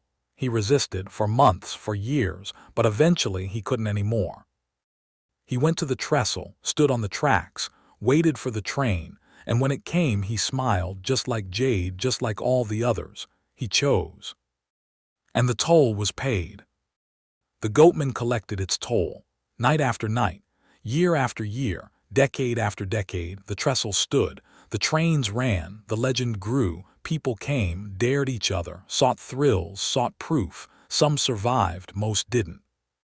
The survivors told stories, spread the legend, brought new victims. The dead joined the collection, became part of the goatman, whispered in dreams, called to the living. The cycle continued. or until the trestle fell, until the train stopped, until the last human forgot. But humans had short memories, and the goatman was patient. It would wait. Kara Brennan died in 2025. She had spent her life fighting the goatman, researching, warning, trying to save others. She had never married, never had children, never found peace. The goatman had taken everything from her, her friends, her sanity, her future, but she had fought, had resisted, had survived. Until she couldn't anymore. She died in her sleep, peaceful, quiet, but her eyes were open, and they were glowing. The goatman had finally collected its toll. From the one who got away, from the one who survived, from the one who thought she had escaped. No one escaped, not forever. The toll was always paid. Eventually, Kara's documentary was released posthumously. It became a cult classic, a horror sensation, a warning that no one heeded. People watched it, were scared by it, talked about it. Then they went to the trestle. To see for themselves, to prove it was fake, to dare the legend, and the goatman was waiting, always waiting, for the next toll, for the next choice, for the next soul. Forever. The Leapers of Mount Elden. The call came in at 2:47 a.m. on a Tuesday in late October. Dispatcher Sarah Chen had been working the night shift at the Flagstaff Emergency Communications Center for 6 years, and she thought she'd heard everything. Domestic disputes, car accidents, hikers lost in the wilderness, the occasional mountain lion attack. She had never heard anything like this. 911, what's your emergency? Static, heavy breathing, then a woman's voice, high and terrified. They're jumping, oh God, they're jumping over the car. Ma'am, I need you to calm down. Who is jumping over your car? The leapers from the mountain, they're everywhere there. A crash, the sound of metal tearing, glass breaking. Then a scream, not human, not animal, something between. Ma'am, are you there? Silence. Then faintly, Sarah heard it, a sound that would haunt her dreams for the rest of her life. Thud, thud, thud. Rhythmic, heavy, like something landing on the roof of a car. Then the line went dead. When police arrived at the scene 20 minutes later, they found a Honda Civic abandoned on Highway 89, just north of the Mount Elden turnoff. The car was destroyed, roof peeled back like a sardine can, windows shattered, doors torn from their hinges. There was no sign of the driver. But on the pavement, illuminated by the patrol car's headlights, were tracks, deep impressions in the asphalt. Three-toed clawed, and spaced 10 feet apart. Dr. Mara Voss had been many things in her 34 years. A promising graduate student at UC Berkeley, a respected wildlife biologist with the Arizona Department of Game and Fish, a rising star in the field of predator behavior studies. Now she was a tour guide. And if you look to your left, she said, her voice carrying the practiced enthusiasm of someone who had given this speech 100 times, you'll see the distinctive bark of the ponderosa pine. Native Americans used to. Is it true about the fires? The question came from a heavy-set man in the back of the group. My brother said the whole mountain's gonna burn. Mara forced a smile. There are active wildfires in the area, yes, but they're contained to the higher elevations. Our trail is completely safe. Completely safe? A woman in hiking shorts raised her hand. I read that a woman disappeared up here last week. That was a hiker who got lost. She was found the next day. What about the Wilson's dog? Mara's smile tightened. I'm not familiar with. Ripped to shreds, found near the trailhead. My cousin knows the Wilsons. The group murmured. Mara could feel her control slipping. Look, she said, dropping the tour guide persona. Yes, there have been incidents. It's late October, drought conditions are extreme and wildlife is stressed. Animals are moving into areas they normally avoid. But we're in a group of 12 and I have bear spray, a radio, and 15 years of experience in the backcountry. You're safer with me than you are driving to the trailhead." It wasn't entirely true. She had the bear spray and the radio, but the 15 years was a lie. She'd been doing this for 8 months, ever since the falsification scandal had ended her real career. But they didn't know that, and she needed the money. The group settled down, and they continued up the trail. Mount Elden rose above them, its slopes covered in dense pine forest that was currently experiencing the worst fire season in decades. The air smelled of smoke and dry needles, and the afternoon sun filtered through the canopy in amber beams. It should have been beautiful, it should have been peaceful. But Mara couldn't shake the feeling that they were being watched. She'd felt it since they left the trailhead. The prickling sensation on the back of her neck, the certainty that something was moving in the trees just beyond her peripheral vision. She'd told herself it was paranoia, trauma from the scandal, the stress of starting over. But she kept seeing things, shadows that darted between trees, movements too fast to track, shapes that resolved into branches when she looked directly at them. Dr. Voss, a teenage girl, had fallen back to walk beside her. "Is it true you used to work with mountain lions?" Mara blinked, pulled from her thoughts. "What? Oh yes, I studied predator behavior, mountain lions, wolves, bears." "That's so cool. What made you become a tour guide?" "I wanted a change of pace." The lie came easily now. She'd told it so many times it felt like truth. "Well, I think it's awesome. I'm thinking of studying wildlife biology in college. Maybe I could intern with you sometime." "Maybe." They walked in silence for a while. The trail climbed steadily, switchbacking up the mountain's lower slopes. The group spread out, some ahead, some behind, everyone moving at their own pace. That's when Mara heard it. A sound from the trees. Not a bird, not a squirrel, something heavier. Something running. "Everyone stop," she said, her voice sharp. The group halted. "What is it?" the heavyset man asked. "Just wait." She listened. The forest was silent now, too silent. The birds had stopped singing. The insects had gone quiet. "Probably just a deer," someone said. Probably, but Mara didn't believe it. She'd spent enough time in the wilderness to know what silence meant. It meant predator. "Let's keep moving, stay close together." They resumed walking, but faster now. Mara kept her hand on the bear spray, her eyes scanning the trees. The sound came again, closer this time. A rustling in the underbrush, then a flash of movement. Something gray-brown, low to the ground, moving with impossible speed. "What was that?" the teenage girl asked. "I don't know. Everyone stay calm." But they weren't calm. Mara could hear the fear in their breathing, the quickening of their steps. The group was bunching up now, moving as a unit, everyone trying to stay in the middle. They rounded a bend in the trail and came to a small clearing. In the center of the clearing was a dog collar. Mara recognized it. She'd seen the photos in the news. The Wilson's golden retriever killed near the trailhead. The collar had been missing. "Don't touch that," she said, but she was too late. The teenage girl had already picked it up. "It's chewed," she said, holding it up. "Something really tore into." She stopped, her face went pale. "What?" Mara asked. There's something on it." Mara took the collar. The girl was right. There was something sticky and dark coating the nylon webbing. Blood, dried to a brown crust. But that wasn't what had made the girl go pale. It was the hair. White hair, coarse and thick, caught in the buckle. Not dog hair, not mountain lion hair. Something else. "We need to go," Mara said. "Now." "But we're only halfway." "Now."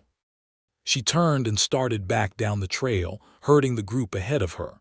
They moved fast now, almost running, their hiking boots pounding against the packed earth. Behind them, something followed. Mara could hear it, the soft thud of feet on forest floor, the rustle of branches, the occasional snap of a twig. Whatever it was keeping pace with them. Not attacking, not revealing itself, just following. Faster, she urged. Don't look back, just move. They reached the trailhead as the sun was setting, the sky turning orange and red behind the mountain. Mara counted heads as they piled into their cars, 12 tourists, all accounted for, all alive. She was the last to leave. She stood by her truck, scanning the tree line, waiting for whatever had followed them to show itself. It didn't, but as she turned to get in her truck, she saw something that made her freeze. Tracks, fresh tracks in the dirt of the parking area. Three-toed clawed. And leading away from the trail, toward the mountain. She took a photo with her phone, then got in her truck and drove away as fast as the winding road would allow. She didn't sleep that night. She sat in her small apartment, staring at the photo of the tracks, trying to identify them. They weren't mountain lion, not bear, not coyote, not anything in the standard field guides. But they were familiar. She'd seen tracks like them before in a different life, in a place she'd tried to forget.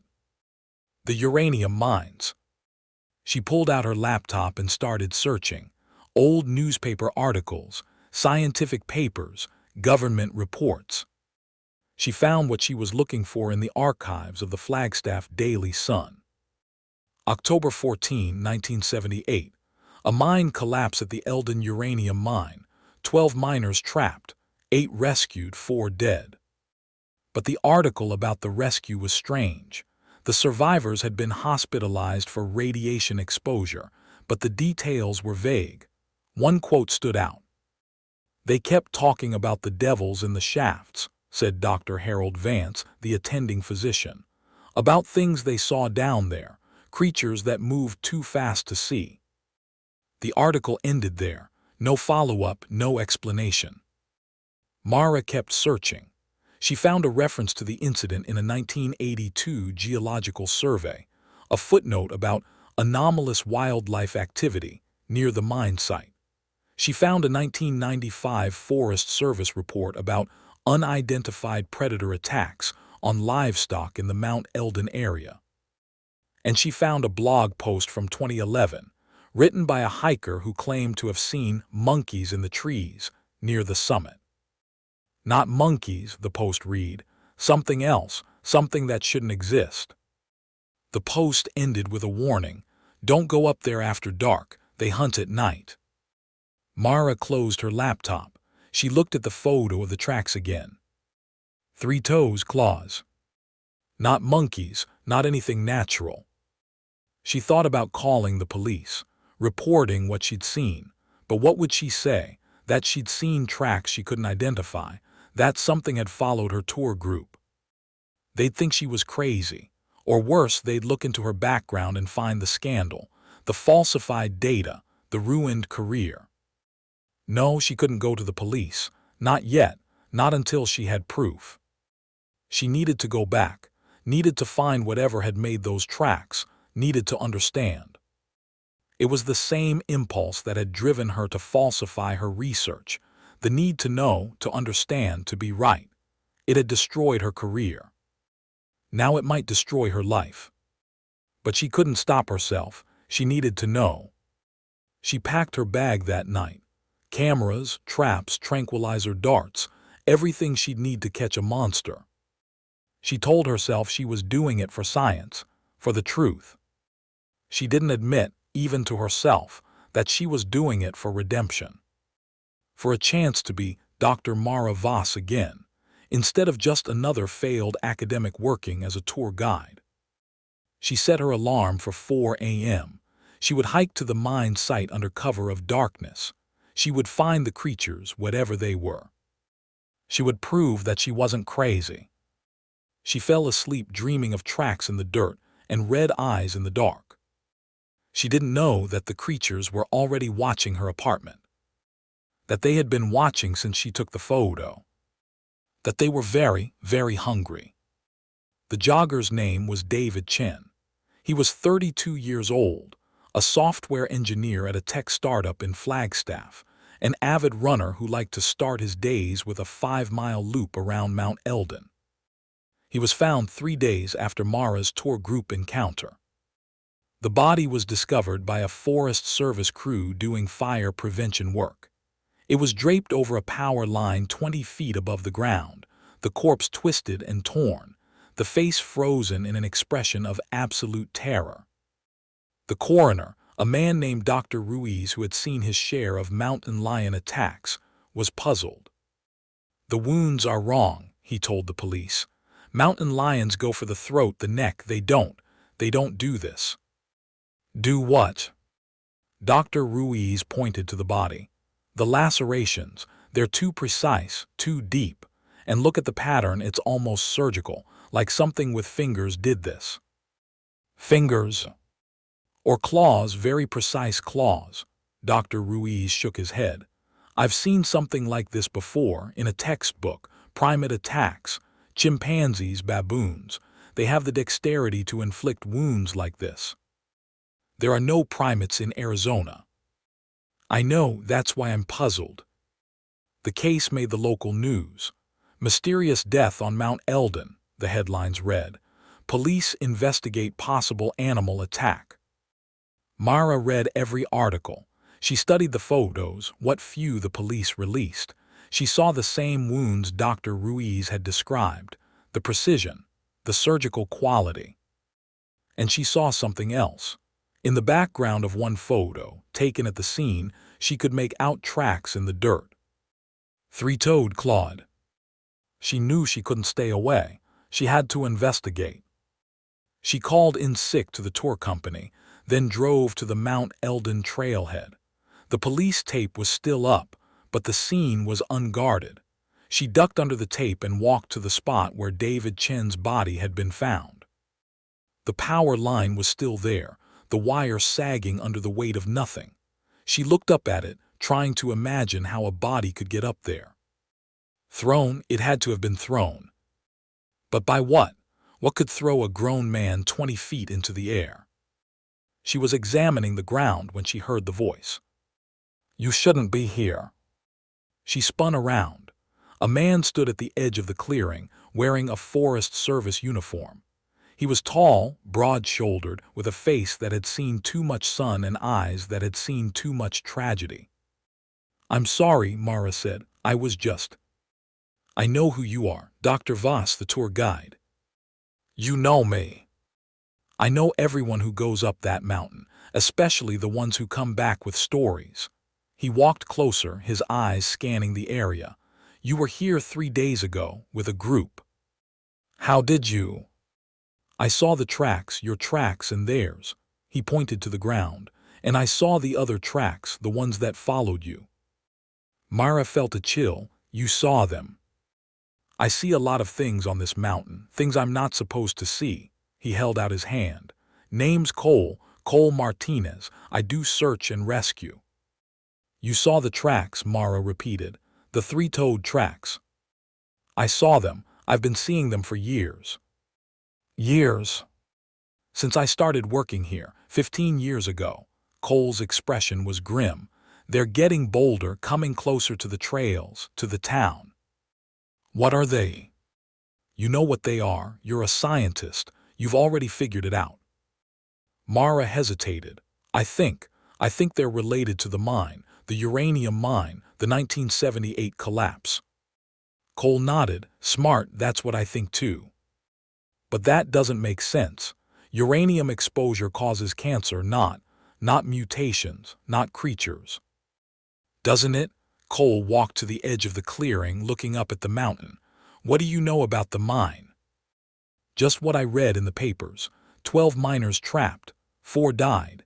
The survivors were hospitalized for radiation exposure." "That's the official story." "There's another story." Cole turned to look at her. "My grandfather was on the rescue team. He told me things before he died, things that weren't in the papers." "What things?" "They found the miners in a side shaft. The 4 who died, they weren't crushed by the collapse.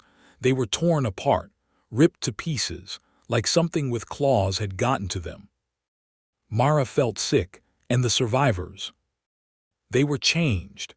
Radiation sickness, the doctors said, but my grandfather said they looked wrong. Their skin was wrong. Their eyes were wrong, and they kept talking about the things in the dark, the things that had killed their friends.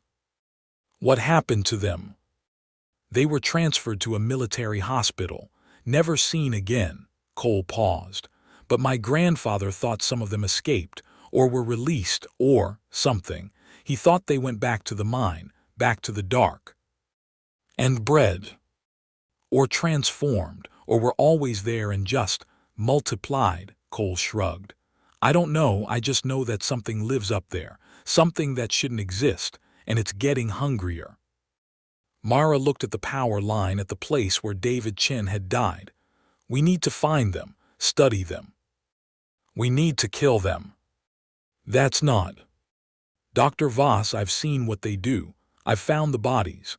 The pets first, then the livestock, now people. They're escalating, testing us, seeing how far they can go. And if we kill them, what if there are more? What if they're not the only ones? Then we kill those too. Mara shook her head. I'm a scientist, Mr. Martinez. I don't kill things, I study them. These things can't be studied. They can only be stopped. You don't know that.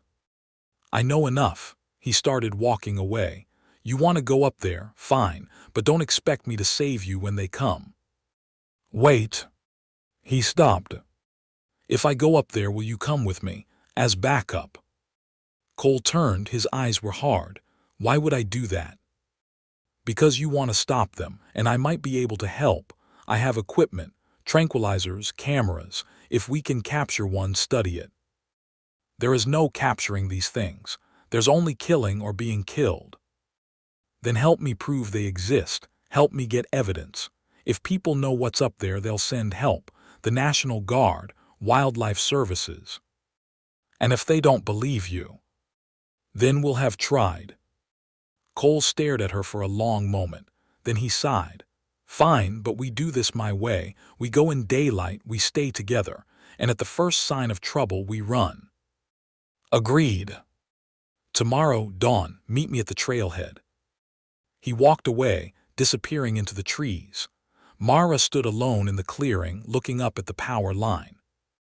Tomorrow she would find them. Tomorrow she would prove that she wasn't crazy, that the creatures were real. Tomorrow everything would change. She didn't know that the creatures were watching her right now, that they had been watching since she arrived, that they were very, very good at waiting. The nest. They met at the trailhead at 5 a.m., just as the sky was beginning to lighten. Cole was waiting, dressed in hiking gear, a rifle slung over his shoulder. I thought we were studying them, not hunting them, Mara said. This is insurance. Tranquilizer darts would be better. Tranquilizer darts don't stop things that want to kill you. He started up the trail. Come on, we want to reach the mine before noon. They hiked in silence for the first hour. The trail climbed steadily, switchbacking up the mountain slopes. The forest was quiet, the morning birds just beginning to sing. Tell me about the mine, Mara said as they walked. What do you want to know? Everything when it opened, what they were mining, what happened in '78. Cole was silent for a moment. It opened in 1952. Uranium mostly. Small operation, never very profitable. The government subsidized it during the Cold War, but by the '70s it was barely breaking even. And the collapse. October 14, 1978. A section of the main shaft caved in, trapped 12 miners. You said 4 died. 4 died in the collapse, or that's what the official report says. Cole paused, taking a drink from his water bottle. My grandfather said different. He said the 4 who died were found in a side shaft away from the collapse. Their bodies were torn, ripped apart, like something had gotten to them before the rescue team arrived. And the survivors? 8 men, all suffering from radiation exposure according to the doctors.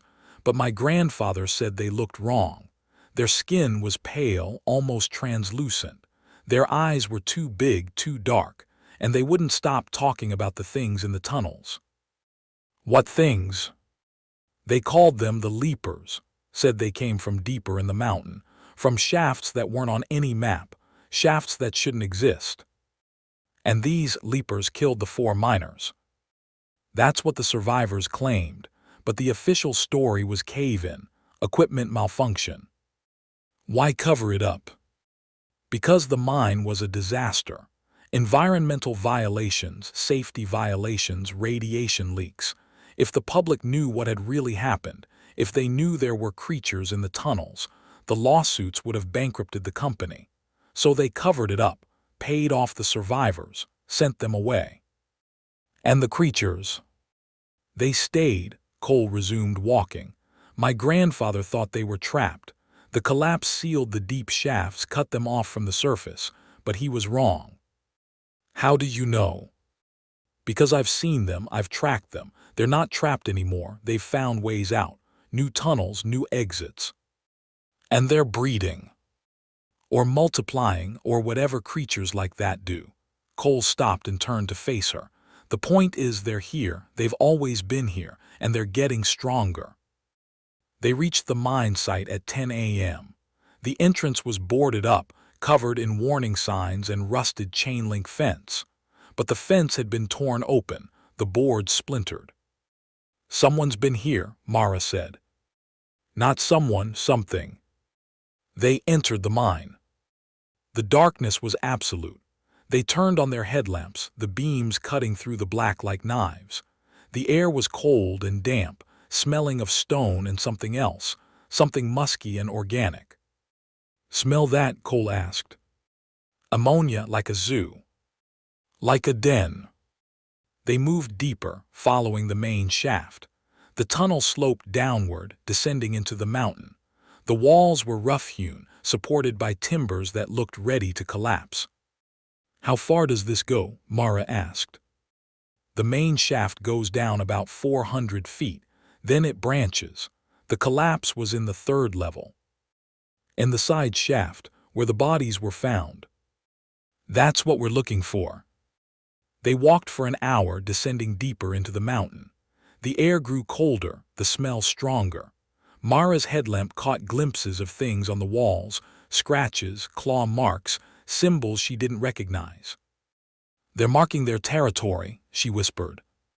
Or communicating. You think they're intelligent. I think they're organized. I've seen them hunt.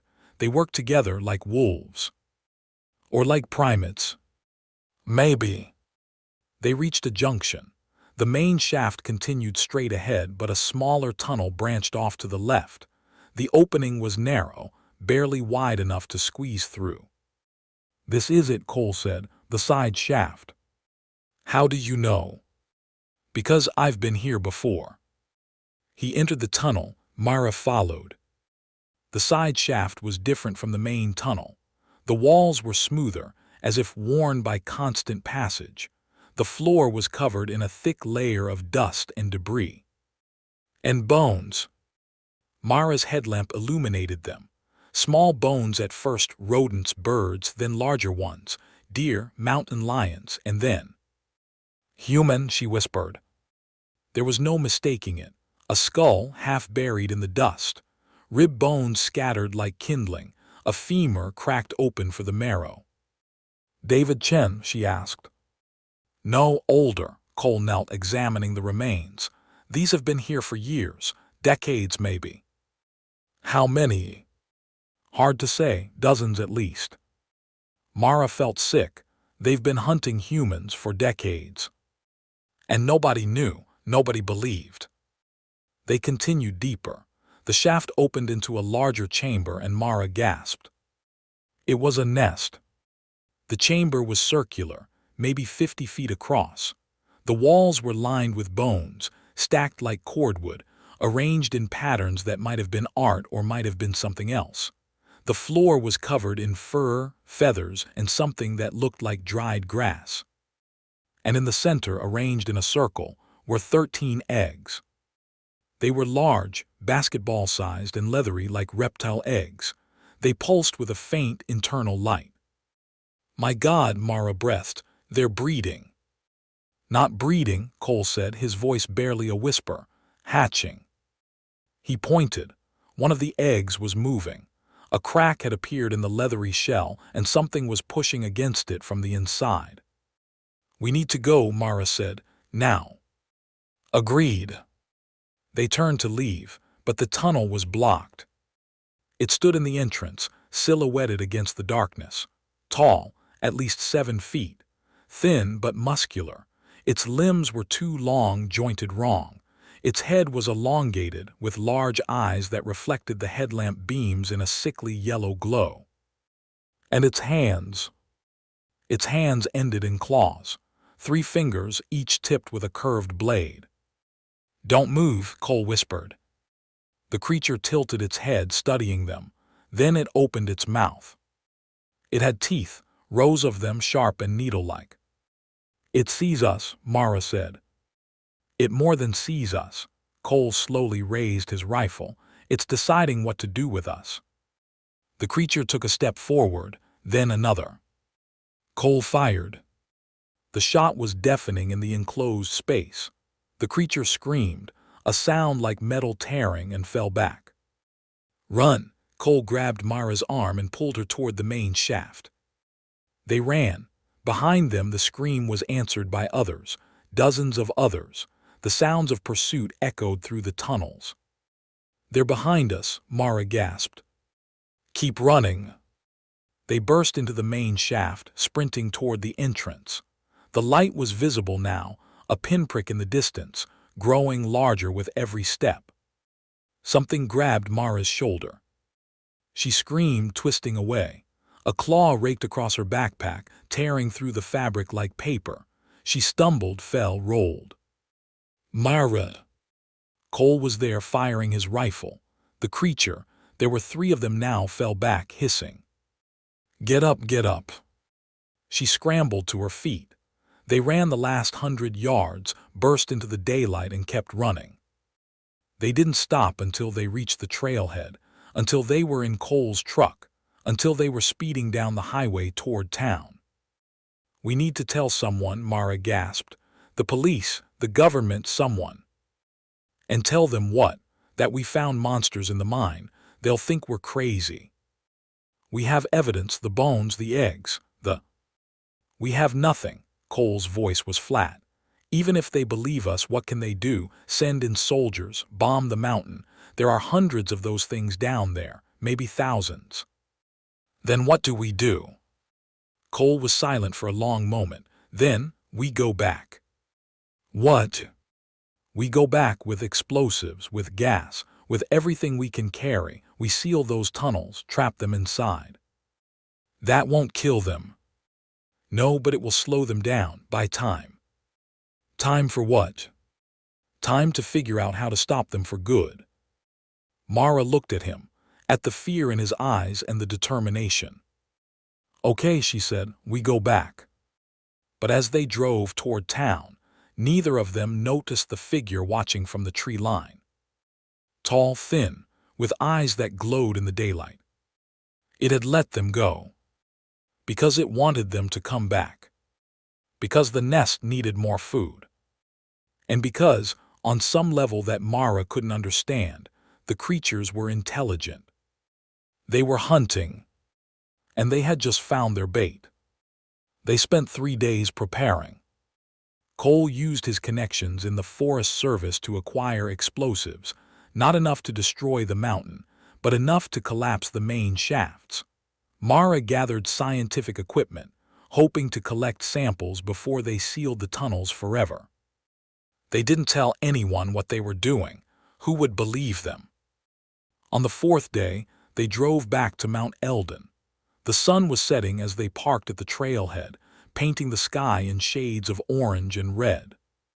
We should wait until morning, Mara said.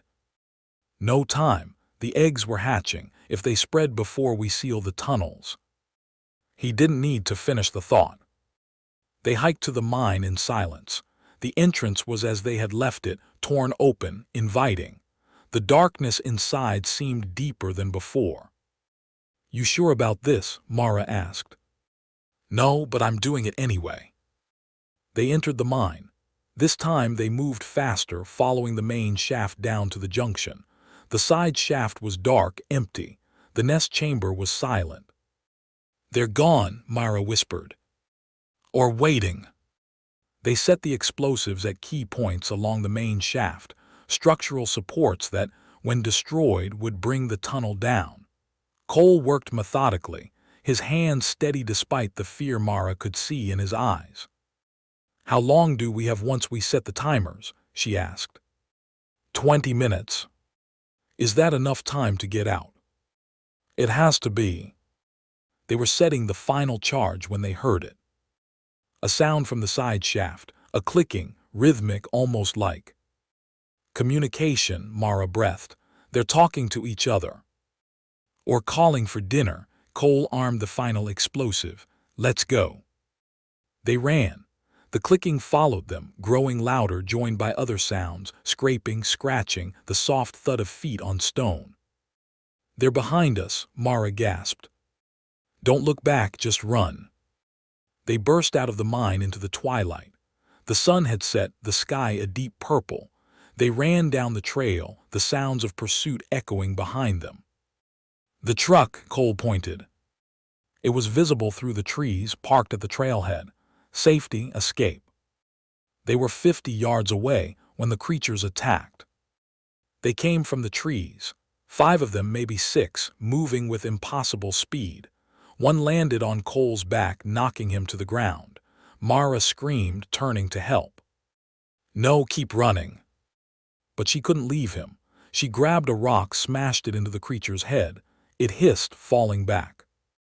Cole scrambled up, blood streaming from his shoulder. The truck now. They ran the last distance, threw themselves into the cab. Cole started the engine, floored the accelerator. The creatures followed. Mara watched through the rear window as they loped after the truck, keeping pace with impossible speed. They're too fast, she cried. I know. Cole swerved onto the highway, pushing the truck to 80, 90 miles per hour. The creatures fell behind, disappearing into the darkness. We need to detonate, Mara said. Now, before they get back to the mine. Cole pulled out the detonator. His hand was shaking. 20 seconds after I press this, the charges go off. Do it, he pressed the button. For a moment, nothing happened. Then the mountain seemed to shudder. A sound like thunder rolled through the valley, followed by a cloud of dust that rose from the mine entrance. Did it work? Mara asked.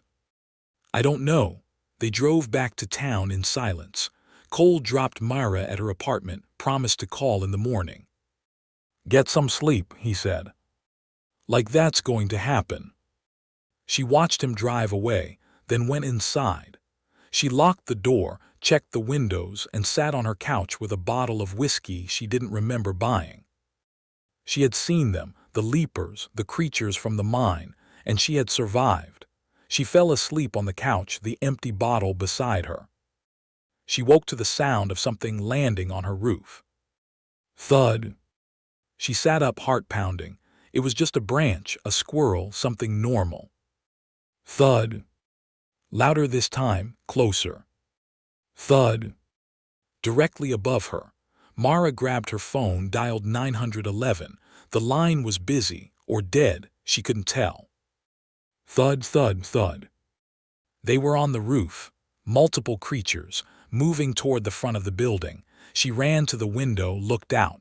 The street was empty. Her car was parked at the curb. She could make it if she ran fast enough. She grabbed her keys, threw open the door, and sprinted for the car. She was halfway there when she heard it, a sound from above, a leaping sound. She looked up. The creature was in midair, descending toward her. Its claws were extended. Its mouth was open. She had time to scream. Then the world went black.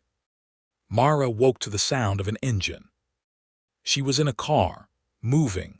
The world outside was dark, the headlights cutting through the night. Cole. Don't move, you're hurt. She touched her head. Her fingers came away sticky with blood. What happened? They came to your apartment. I saw them from the street. You saved me. I tried, there were too many. I got you out, but... But what? He didn't answer. Mara turned to look at him. His face was pale, his jaw set. Cole, what happened?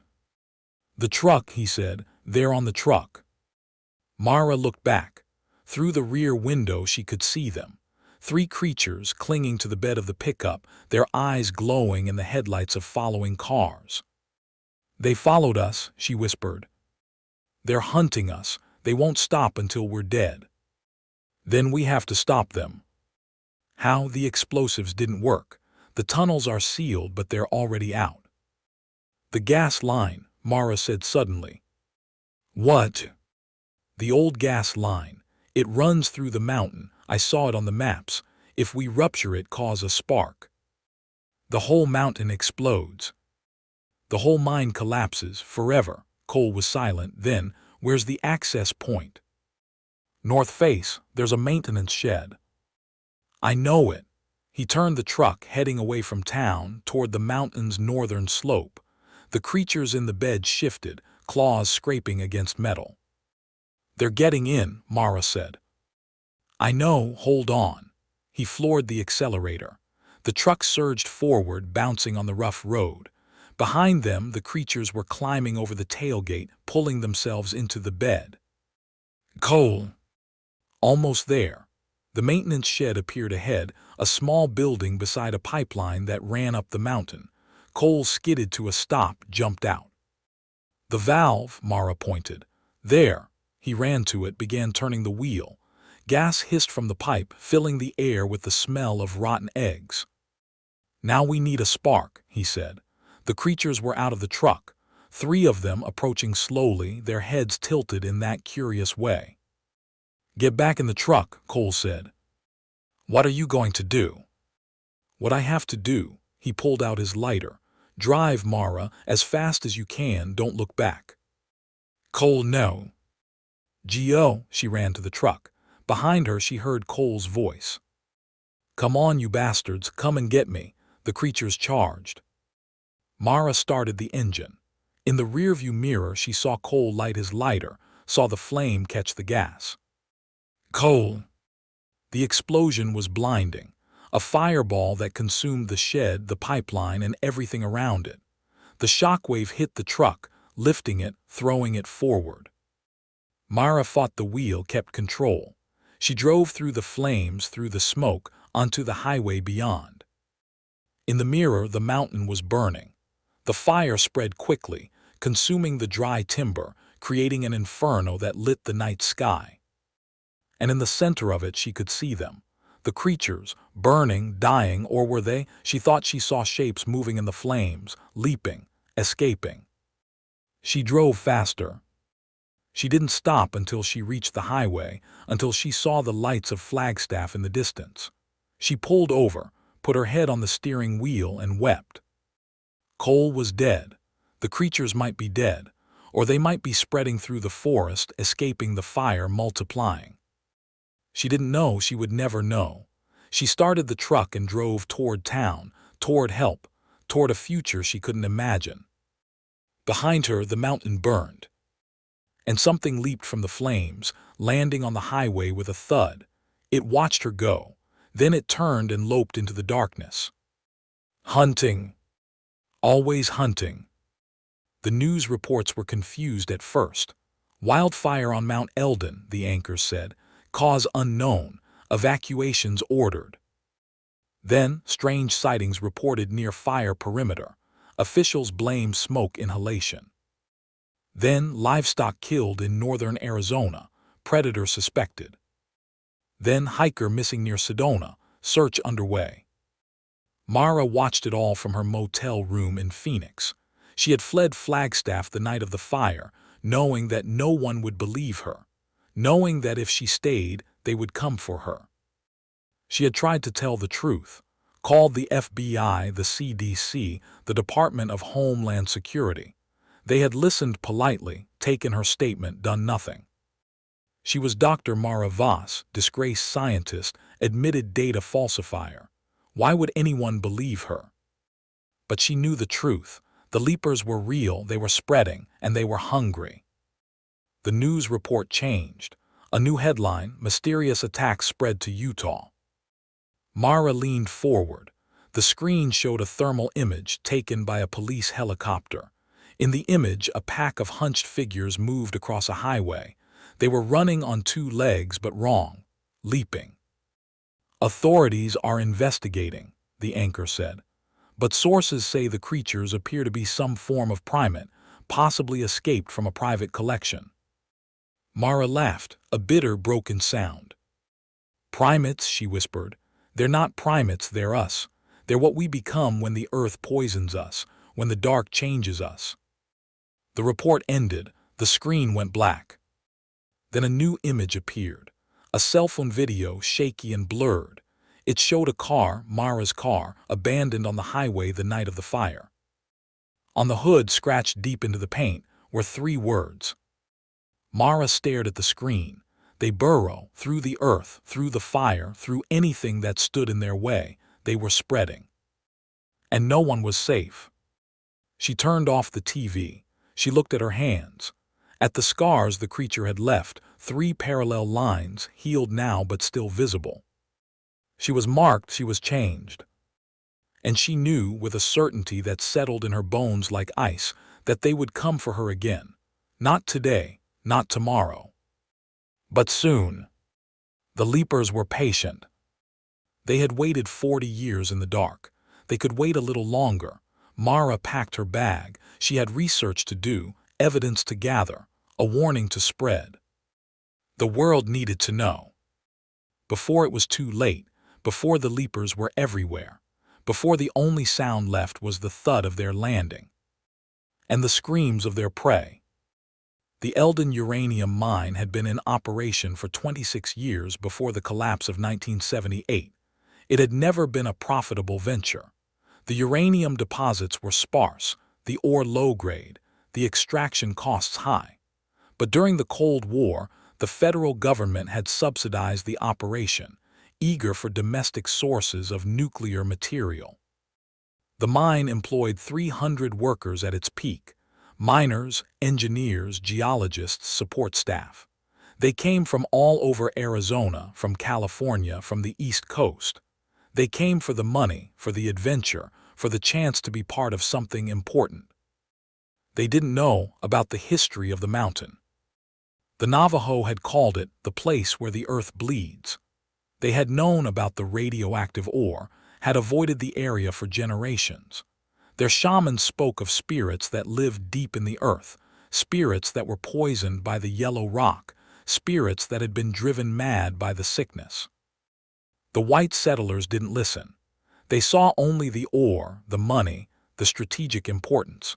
They dug deep into the mountain, following the uranium seams into the bedrock, creating tunnels and shafts that extended hundreds of feet below the surface. They disturbed something.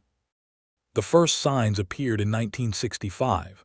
Miners reported strange sounds in the deep shafts, knocking, scratching, voices that seemed to come from the rock itself. The company blamed it on gas pockets, on pressure differentials, on the psychological stress of working underground. But the miners knew. They had seen the shadows, the shapes that moved in the corners of their vision, the eyes that glowed in the dark. They called them the Leapers, because of the way they moved, fast, agile, leaping from wall to wall, from ceiling to floor with impossible grace. The company denied everything, paid off the workers who talked too much, transferred the ones who asked too many questions, buried the reports, the complaints, the evidence. By 1978, the mine was a disaster waiting to happen. Safety violations were rampant. Radiation exposure was common. And the Leapers were getting bolder. They started appearing in the main shafts, the working tunnels, the places where humans gathered. The miners stopped going into the deep levels, refused to work the night shifts, quit in droves.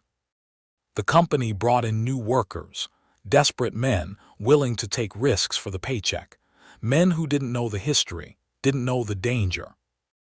On October 14, 1978, the disaster finally came.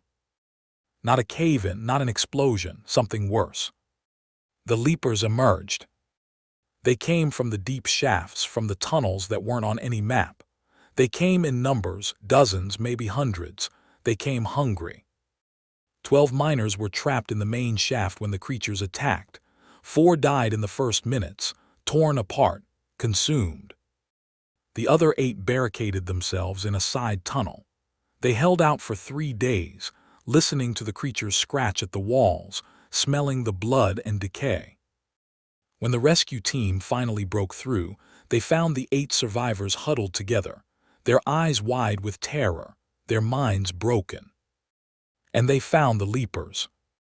Dead, all of them, killed by the cave-in that the survivors had triggered, sealing the deep shafts forever.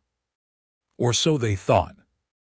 Dr. Harold Vance was the attending physician when the 8 survivors were brought to Flagstaff Medical Center. He had treated radiation exposure before, had seen the symptoms, the nausea, the hair loss, the burns. But this was different. The survivors were physically unharmed, no radiation sickness, no injuries but their minds. They kept talking about the devils in the shafts, Dr. Vance wrote in his journal, about creatures that moved too fast to see, about eyes that glowed in the dark. He thought it was trauma, psychological shock from the cave-in, from the isolation, from the fear. But then he examined them more closely. Their skin was wrong, pale, almost translucent. Their eyes were too large, the pupils dilated even in bright light, and their fingers. Their fingers were elongated, jointed wrong. The nails had thickened, yellowed, begun to curve. Mutation, Dr. Vance wrote. Radiation-induced mutation. But how? The levels in the mine weren't high enough to cause this, not in 3 days. He ran tests, blood tests, genetic tests. The results were disturbing. The survivors' DNA had changed, not just damaged, altered, sequences that didn't match any human genome, markers that suggested hybridization. They're becoming something else, Dr. Vance wrote, something not human. The radiation triggered a transformation, or the creatures triggered it, or both. He tried to report his findings, called the CDC, the NIH, the Department of Energy. They sent men in suits, men who took his notes, his samples, his patients, men who told him to forget what he had seen. National security, they said, classified. Dr. Vance never saw the survivors again. They were transferred to a military facility, their location classified, their fate unknown. But he kept copies of his notes, hidden them in his office, in his home, in safe deposit boxes across the state. And he watched, waited, for the Leapers to return. They did slowly, gradually. First the pets, dogs and cats disappearing from backyards, then the livestock, sheep, goats, cattle found torn apart in their pastures. Then the people. Hikers lost on the mountain, joggers who never came home, tourists who vanished without a trace. The authorities blamed mountain lions, bears, accidents. Dr. Vance knew better. He spent the last 20 years of his life researching the creatures, tracking their movements, documenting their attacks. He died in 1998, his work unfinished, his warnings unheeded. But his notes survived, passed to his grandson, a Forest Service worker named Cole Martinez, who was now standing in a mine shaft, looking at a nest of eggs, with a woman who didn't understand what they were facing. Myra woke in darkness. She was moving, being carried. She could feel the rough texture of claws against her skin, smell the musk of the creatures around her. She remembered the attack, the creature landing on her as she ran for her car, the pain, the darkness. She had been taken. "Cole," she whispered. "He's dead." The voice came from beside her, a woman's voice, familiar, or he will be soon. Mara turned her head. She could see now. Her eyes had adjusted to the dark. She was in a tunnel being carried by 2 of the creatures.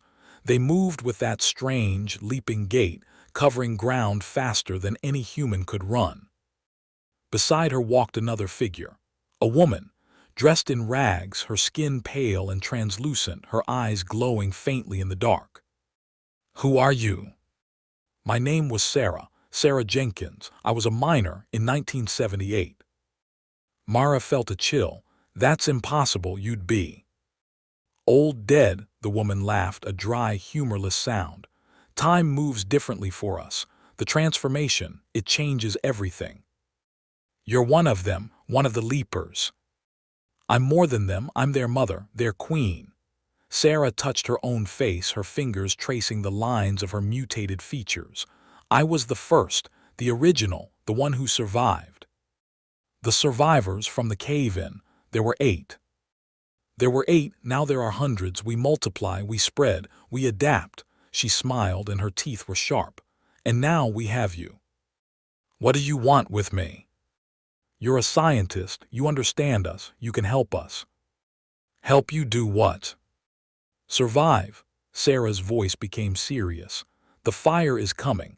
The humans will try to burn us out. We need to know how to survive, how to escape, how to spread." "I won't help you." "You will." Sarah touched Mara's stomach, her hand cold and sharp. "Because you're carrying one of us." Mara felt a kick, felt something move inside her. "No, that's impossible. I'm not pregnant." "Not pregnant, infected. The creature that attacked you, it didn't just wound you. It implanted you, a seed, a new life." "No." "Yes," Sarah smiled. "You're one of us now, Dr. Voss, whether you want to be or not." They reached the nest, the chamber Mara had seen before but larger now. The eggs were hatching. Small creatures, the size of large dogs, moving in the shadows, clicking and chittering. "The next generation," Sarah said. "Stronger, faster, more adaptable. They can survive the fire, can survive anything." "What happens to me?" "You have a choice. Join us, become one of us, or," she gestured to the eggs, "become food for the young." Mara looked at the creatures around her, at the eggs, at the thing moving in her belly. "I need time," she said. "You have until dawn." Sarah left her alone. The creatures watched from the shadows, their eyes glowing, their claws clicking against the stone. Mara sat in the darkness and thought. She was infected, carrying one of them. Even if she escaped, even if she survived, she would give birth to a monster. Unless... She remembered the gas line, the maintenance shed, the plan she and Cole had made. If she could reach the surface, if she could trigger the explosion, if she could destroy the nest before the creatures spread. It would kill her too, but it might save the world. She looked at her hands, at the scratches on her arms, at the changes already beginning in her body. She was becoming one of them, slowly, inevitably, but she wasn't one of them yet. She still had a choice. She stood up, the creatures tensed, ready to attack. "I've decided," she said. "I'll join you." Sarah emerged from the shadows. "Wise choice. But I need to see the surface. I need to understand your territory, your hunting grounds." "Why?" "Because I'm a scientist. I need data. I need to see how you live, how you hunt." Sarah studied her for a long moment. Then she nodded. "Very well, but you're not going alone." She gestured to 2 of the creatures. "They'll accompany you." "Of course." They climbed, up through the tunnels, past the sealed sections, past the collapsed shafts. The creatures moved with ease, leaping from wall to wall, carrying Mara when the climb became too steep. They reached the surface just before dawn. The sky was lightening in the east, the stars fading. The air smelled of smoke and pine. "The fire," Mara said. "It started." "Yes." Sarah's voice came from behind her. She had followed, silent as a ghost. "The humans think they can destroy us. They don't understand. We are the fire. We are the earth. We cannot be destroyed." Mara looked at the maintenance shed. It was close. 50 yards, she could make it. If she was fast. If she was willing to die. "Tell me," she said, turning to Sarah. What happens after the transformation? Do you remember being human? Do you feel? Do you dream? I remember. Sarah's voice was soft, almost sad. I remember my husband, my children, I remember the sun. She touched her face. But I don't miss it. This is better, stronger, more real. And the others, the ones you infect, do they choose? No, Sarah's eyes hardened. They don't choose, they transform, they adapt, they survive. Or they die. Most die, the strong survive. That's nature. That's murder. That's evolution. Mara looked at the shed, at the valve, at the creatures around her. I'm sorry, she said. For what? For this, she ran. She was faster than they expected, faster than she expected. The infection, it was already changing her, making her stronger, faster. She reached the shed in seconds, grabbed the valve, started turning. The creatures were on her in moments. Claws raked her back, teeth bit her shoulder. She screamed but kept turning. The gas hissed out, filled the air. What are you doing? Sarah screamed. Ending this. She reached for her pocket, for the lighter she had carried since the first night, the lighter she had kept for this moment. Her fingers closed around it. The creatures pulled her away from the valve, threw her to the ground. She landed hard, the breath knocked from her lungs, but she still had the lighter. She flicked it open. No, Sarah lunged. Too late, Mara lit the flame. The explosion was blinding. The fire burned for 3 days. It consumed the maintenance shed, the gas line, the surrounding forest. It spread up the mountain into the mine entrances, down into the tunnels. The creatures burned, dozens of them, hundreds. Their screams echoed through the valleys, a sound that would haunt the nightmares of Flagstaff residents for years. When the fire finally died, the mountain was changed, blackened, scorched. The mine entrances collapsed, sealed forever. They found Mara's body near the shed, unburned, peaceful, almost smiling. In her hand they found a lighter, melted, fused to her fingers. They found other bodies too, charred remains, bones, evidence of creatures that had never been catalogued, never been studied, never been understood. The official report called it a gas explosion, a tragic accident, a fire that got out of control. But the whispers continued, the stories, the legends. The Leapers of Mount Elden. They were gone, destroyed, ended. Or so they thought. 6 months later, a hiker in Utah disappeared. 3 months after that, a family in Colorado was found dead in their cabin, torn apart, consumed. A year later, reports came from Nevada, from California, from Oregon. Something was moving west, something fast, something that hunted in packs. The authorities blamed wolves, bears, mountain lions. But the survivors, the few who lived, told different stories.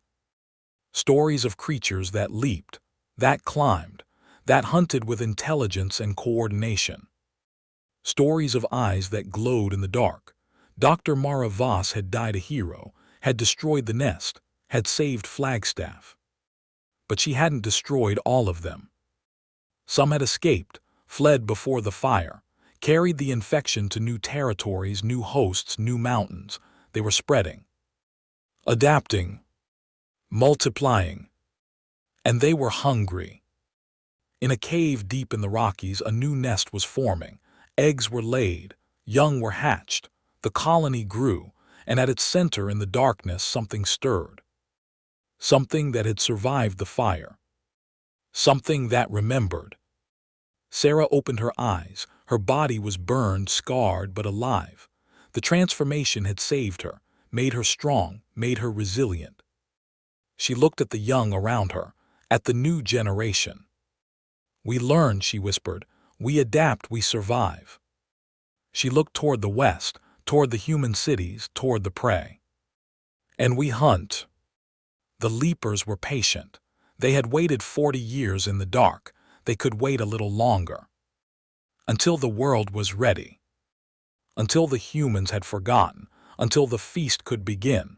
The documentary was never finished. Kara Brennan tried. She spent years editing the footage, writing the script, seeking distribution. But no one wanted to tell the story. No one wanted to believe.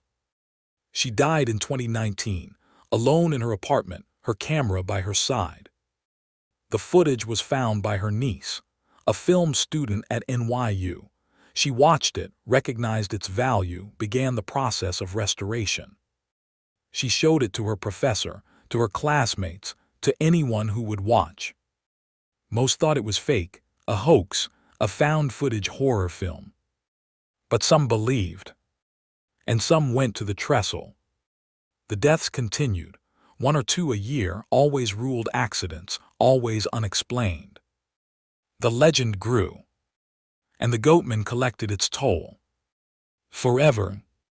In the archives of the Louisville Police Department, in a file marked closed, there is a note, written in Detective Sarah Chen's handwriting, found on her desk the day she died. The Goatman is real. It is not a legend. It is not a ghost. It is something older and hungrier than we can understand. It doesn't kill you. It makes you choose. And we are all always choosing. If you read this, if you understand, then you are already involved. It knows you now. It is watching you. The only way to survive is to refuse the choice, to reject the peace it offers, to embrace the fear. But know this, the fear never goes away. Once you see it, once you know it, you can never forget. The trestle stands, the trains run, the toll is collected. And the Goatman waits. Forever. Dr. Mara Voss had spent her career studying predators, wolves, bears, mountain lions. She understood their behavior, their ecology, their role in the ecosystem. But the creatures on Mount Elden were different. They weren't natural, weren't the result of normal evolutionary processes. They were something else, something created. She had spent weeks researching before the final confrontation, had dug into the history of the mine, the radiation, the survivors. She had found Dr. Vance's notes, the hidden copies that his grandson had preserved. The theory was disturbing. The radiation from the uranium hadn't just caused cancer, hadn't just damaged DNA. It had triggered something, activated something. The miners who had been exposed, who had survived the cave-in, who had been trapped with the creatures for 3 days, they had changed. Not just mentally, physically, genetically. The radiation had altered their DNA, had merged it with something else, something that had been in the deep shafts, something that had been waiting. The result was hybridization, human DNA combined with something else, something that had never been cataloged, never been studied, never been understood. The creatures were the result, fast, strong, agile, capable of leaping incredible distances, capable of surviving radiation that would kill normal animals, capable of infecting others. That was the key. The creatures weren't just predators. They were vectors, carriers of a transformation that spread through contact, through wounds, through some mechanism that Mara couldn't understand. The miners had been the first, the original hosts. They had passed the transformation to others, who passed it to others, creating a colony, a nest, a civilization of creatures that lived in the dark. And they were evolving, adapting, becoming more human, more intelligent, more organized. Sarah the Queen was the most advanced. She could speak, think, plan. She remembered her human life, her human identity, her human past. But she wasn't human anymore. She was something else, something new. And she was breeding, creating new generations that were stronger, faster, more adaptable than the last. If they spread, if they reached the cities, if they infected enough humans. Mara didn't want to think about it. But she had to, because she was infected now, carrying one of them, becoming one of them. She had to understand, had to find a way to stop it, had to save herself, her baby, the world. Before it was too late. The creatures had created an ecosystem on Mount Elden. It was a dark ecology, hidden from human view, a system of predators and prey, of hunters and hunted, of life and death. The base was the uranium, the radiation that permeated the mountain, the water, the soil. It was their energy source, their food, their reason for being. Above that were the deep creatures, the original inhabitants of the shafts, things that had lived in the dark for millennia, feeding on minerals, on radiation, on each other. The miners had disturbed them, had driven them to the surface, had created a conflict that resulted in the hybridization, the transformation, the creation of something new. The Leapers were the result, fast, strong, intelligent, capable of hunting on the surface, of surviving in the light, of adapting to new environments. They had established a territory, Mount Elden and the surrounding forest. They hunted the wildlife, deer, elk, mountain lions. They raided the human settlements, farms, ranches, isolated cabins. They were careful, selective.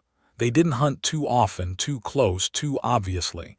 They didn't want to attract attention, didn't want humans to know they existed. But they were getting bolder. The drought was driving them down from the mountain. The fire was forcing them into new territories.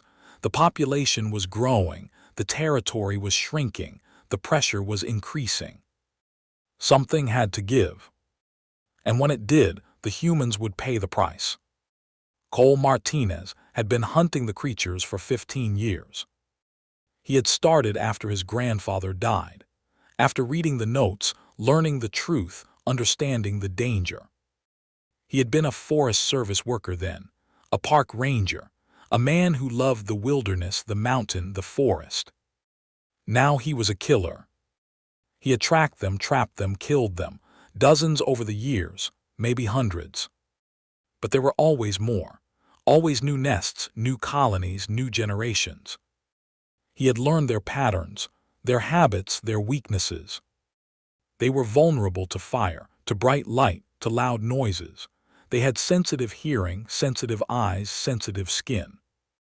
They were fast but not invincible, strong but not unstoppable, smart but not infallible. He had killed them with guns, with traps, with fire, had destroyed nests, collapsed tunnels, poisoned water sources. But he had never found the main nest, the queen, the source. Until Mara. She had led him there, had found what he had been searching for, had shown him the heart of the infestation. And now she was gone, dead, sacrificed. He would honor her memory, would continue the fight, would find the other nests, the other colonies, the other sources. Would hunt them until they were all dead. Or until he was. The creatures were spreading. Mara's sacrifice had destroyed the main nest, had killed the queen, had collapsed the tunnels. But not all of them.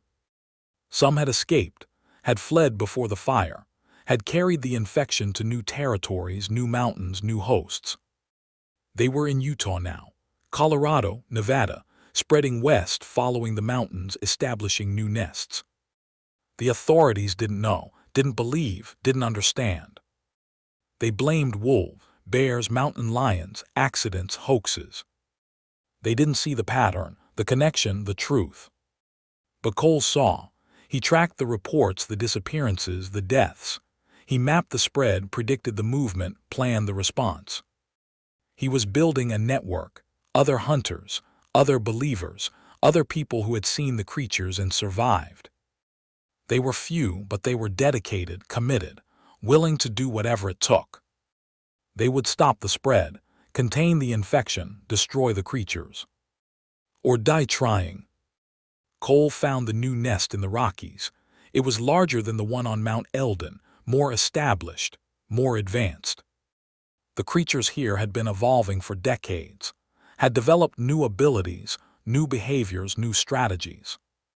They could mimic human voices, could lure victims with calls for help, could coordinate attacks with frightening efficiency. They had killed dozens, maybe hundreds, had established a territory that covered hundreds of square miles, and they had a new queen. She was young, strong, intelligent. She had learned from Sarah's mistakes, had adapted, evolved. She knew about fire, about hunters, about the threat that humans posed. She had prepared defenses, traps, countermeasures. Cole's team lost 3 members in the first assault. They retreated, regrouped, planned. The second assault was better prepared, better armed, better coordinated. They used explosives, gas, fire. They destroyed the nest, killed the queen, collapsed the tunnels, but they didn't get them all. Some escaped, fled to the north, to Canada, to Alaska. To the endless wilderness where humans were few and prey was plentiful, where they could grow, multiply, evolve. Where they could wait. Years passed, the creatures became legend, myth, story. The attacks continued, but they were rare, isolated, attributed to bears, to wolves, to accidents. The hunters continued their work. Cole trained new recruits, passed on his knowledge, prepared the next generation. He was old now, gray, slow, but he still hunted. He knew the truth. The creatures were still out there, still evolving, still waiting. They had learned patience, stealth, survival. They would be back. And when they came, humanity would have to be ready. Or they would fall. The documentary was finally released in 2025. 20 years after Mara's death, 20 years after the fire, 20 years after the world should have known. It was called The Leapers of Mount Elden, a true horror story. It told the truth, the whole truth, the creatures, the infection, the sacrifice. Most people didn't believe it, called it fiction, entertainment, a clever hoax, but some did. And some went looking, found the caves, the tunnels, the nests, found the creatures, and some didn't come back. The legend grew, the story spread. The warning was issued, but humans are curious, humans are brave, humans are foolish, and the Leapers are always waiting. Always hunting. Always hungry. Forever. Mount Elden was a relatively young mountain, geologically speaking. It had formed millions of years ago, during a period of volcanic activity that had shaped much of northern Arizona. The mountain was a lava dome, created when thick magma pushed up through the Earth's crust and solidified. But there were older things beneath it. Caves, tunnels, chambers that had formed before the mountain itself. Some were natural, limestone dissolved by groundwater, creating vast networks of passages and rooms. Some were not. The miners had found them, the deep shafts, the tunnels that weren't on any map, the chambers that seemed to glow with their own light. They had called them the Devil's Holes, had avoided them, had tried to seal them, but they couldn't. The creatures had already emerged. They had been waiting, in the dark, in the deep. Waiting for the miners to disturb them, to wake them, to give them a way out. The uranium had been the key, the radiation, the energy source they needed to survive, to grow, to multiply. The miners had provided it, had dug deep, had exposed the ore, had opened the door. And the creatures had come through.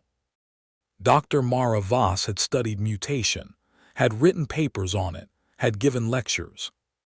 But she had never seen anything like the creatures.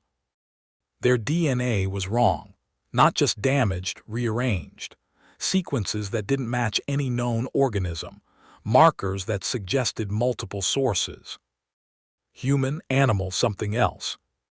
The radiation had caused the mutation, had broken DNA strands, scrambled genes, created new combinations. But there was something else, something that had guided the mutation, directed it, shaped it. A consciousness, an intelligence, a will. The creatures weren't just random mutations. They were designed, created, engineered. By what Mara didn't know, by the radiation itself, by something in the deep, by the earth she didn't know. But she knew the result. Fast, strong, agile creatures, capable of leaping incredible distances, capable of surviving radiation that would kill anything else. Capable of infecting others, that was the key. The transformation, the spread. The creatures weren't just predators. They were vectors, carriers of a genetic code that rewrote human DNA, that turned humans into them. The miners had been the first, the original hosts. They had passed the transformation to others, creating a colony, a civilization, a new species. And they were evolving, getting smarter, more organized, more human. Sarah was the proof she could speak, think, plan. She was the future. And if the creatures spread, if they reached the cities, if they infected enough humans, Mara didn't want to think about it, but she had to. Because she was infected now, because she was becoming one of them, because she had to find a way to stop it. Before it was too late. The creatures had created an ecosystem of destruction. They hunted, killed, consumed, but they also preserved, stored, saved the bones in the nest, the stacked remains, the cordwood of the dead. They weren't just trophies, they were food, resources, a larder for hard times. The creatures were smart, organized, they planned for the future. They also bred, multiplied, expanded. The eggs in the nest, the new generation, the future of the species. They were vulnerable, dependent, needed protection, so the adults hunted, gathered, built, created a society, a culture, a civilization. In the dark, in the deep, in the spaces beneath the world, they were evolving, growing, becoming. Soon they would be ready, ready to emerge, ready to claim the surface, ready to replace humanity. And no one would see it coming. The humans had responded poorly to the threat. They had denied it, ignored it, covered it up. The mining company had buried the reports, paid off the survivors, sealed the shafts.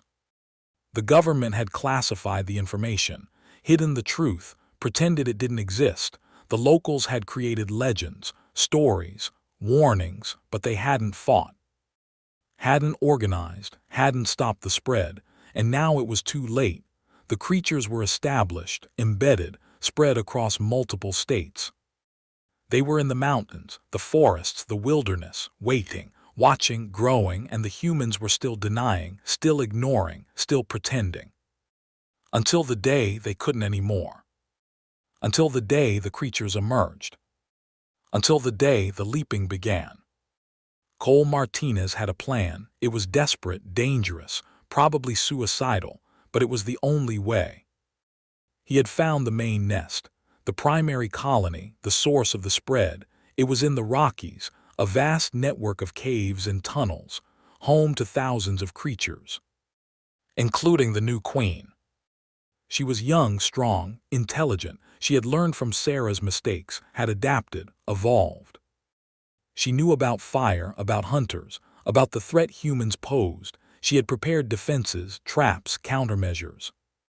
Cole's team had lost 3 members in the first assault, but he had learned, adapted, planned.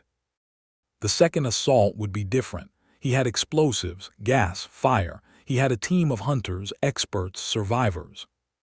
He had the will, the determination, the need. He would destroy the nest, kill the queen, collapse the tunnels. He would end the threat. Or die trying. It began at dawn. Cole's team approached from multiple directions.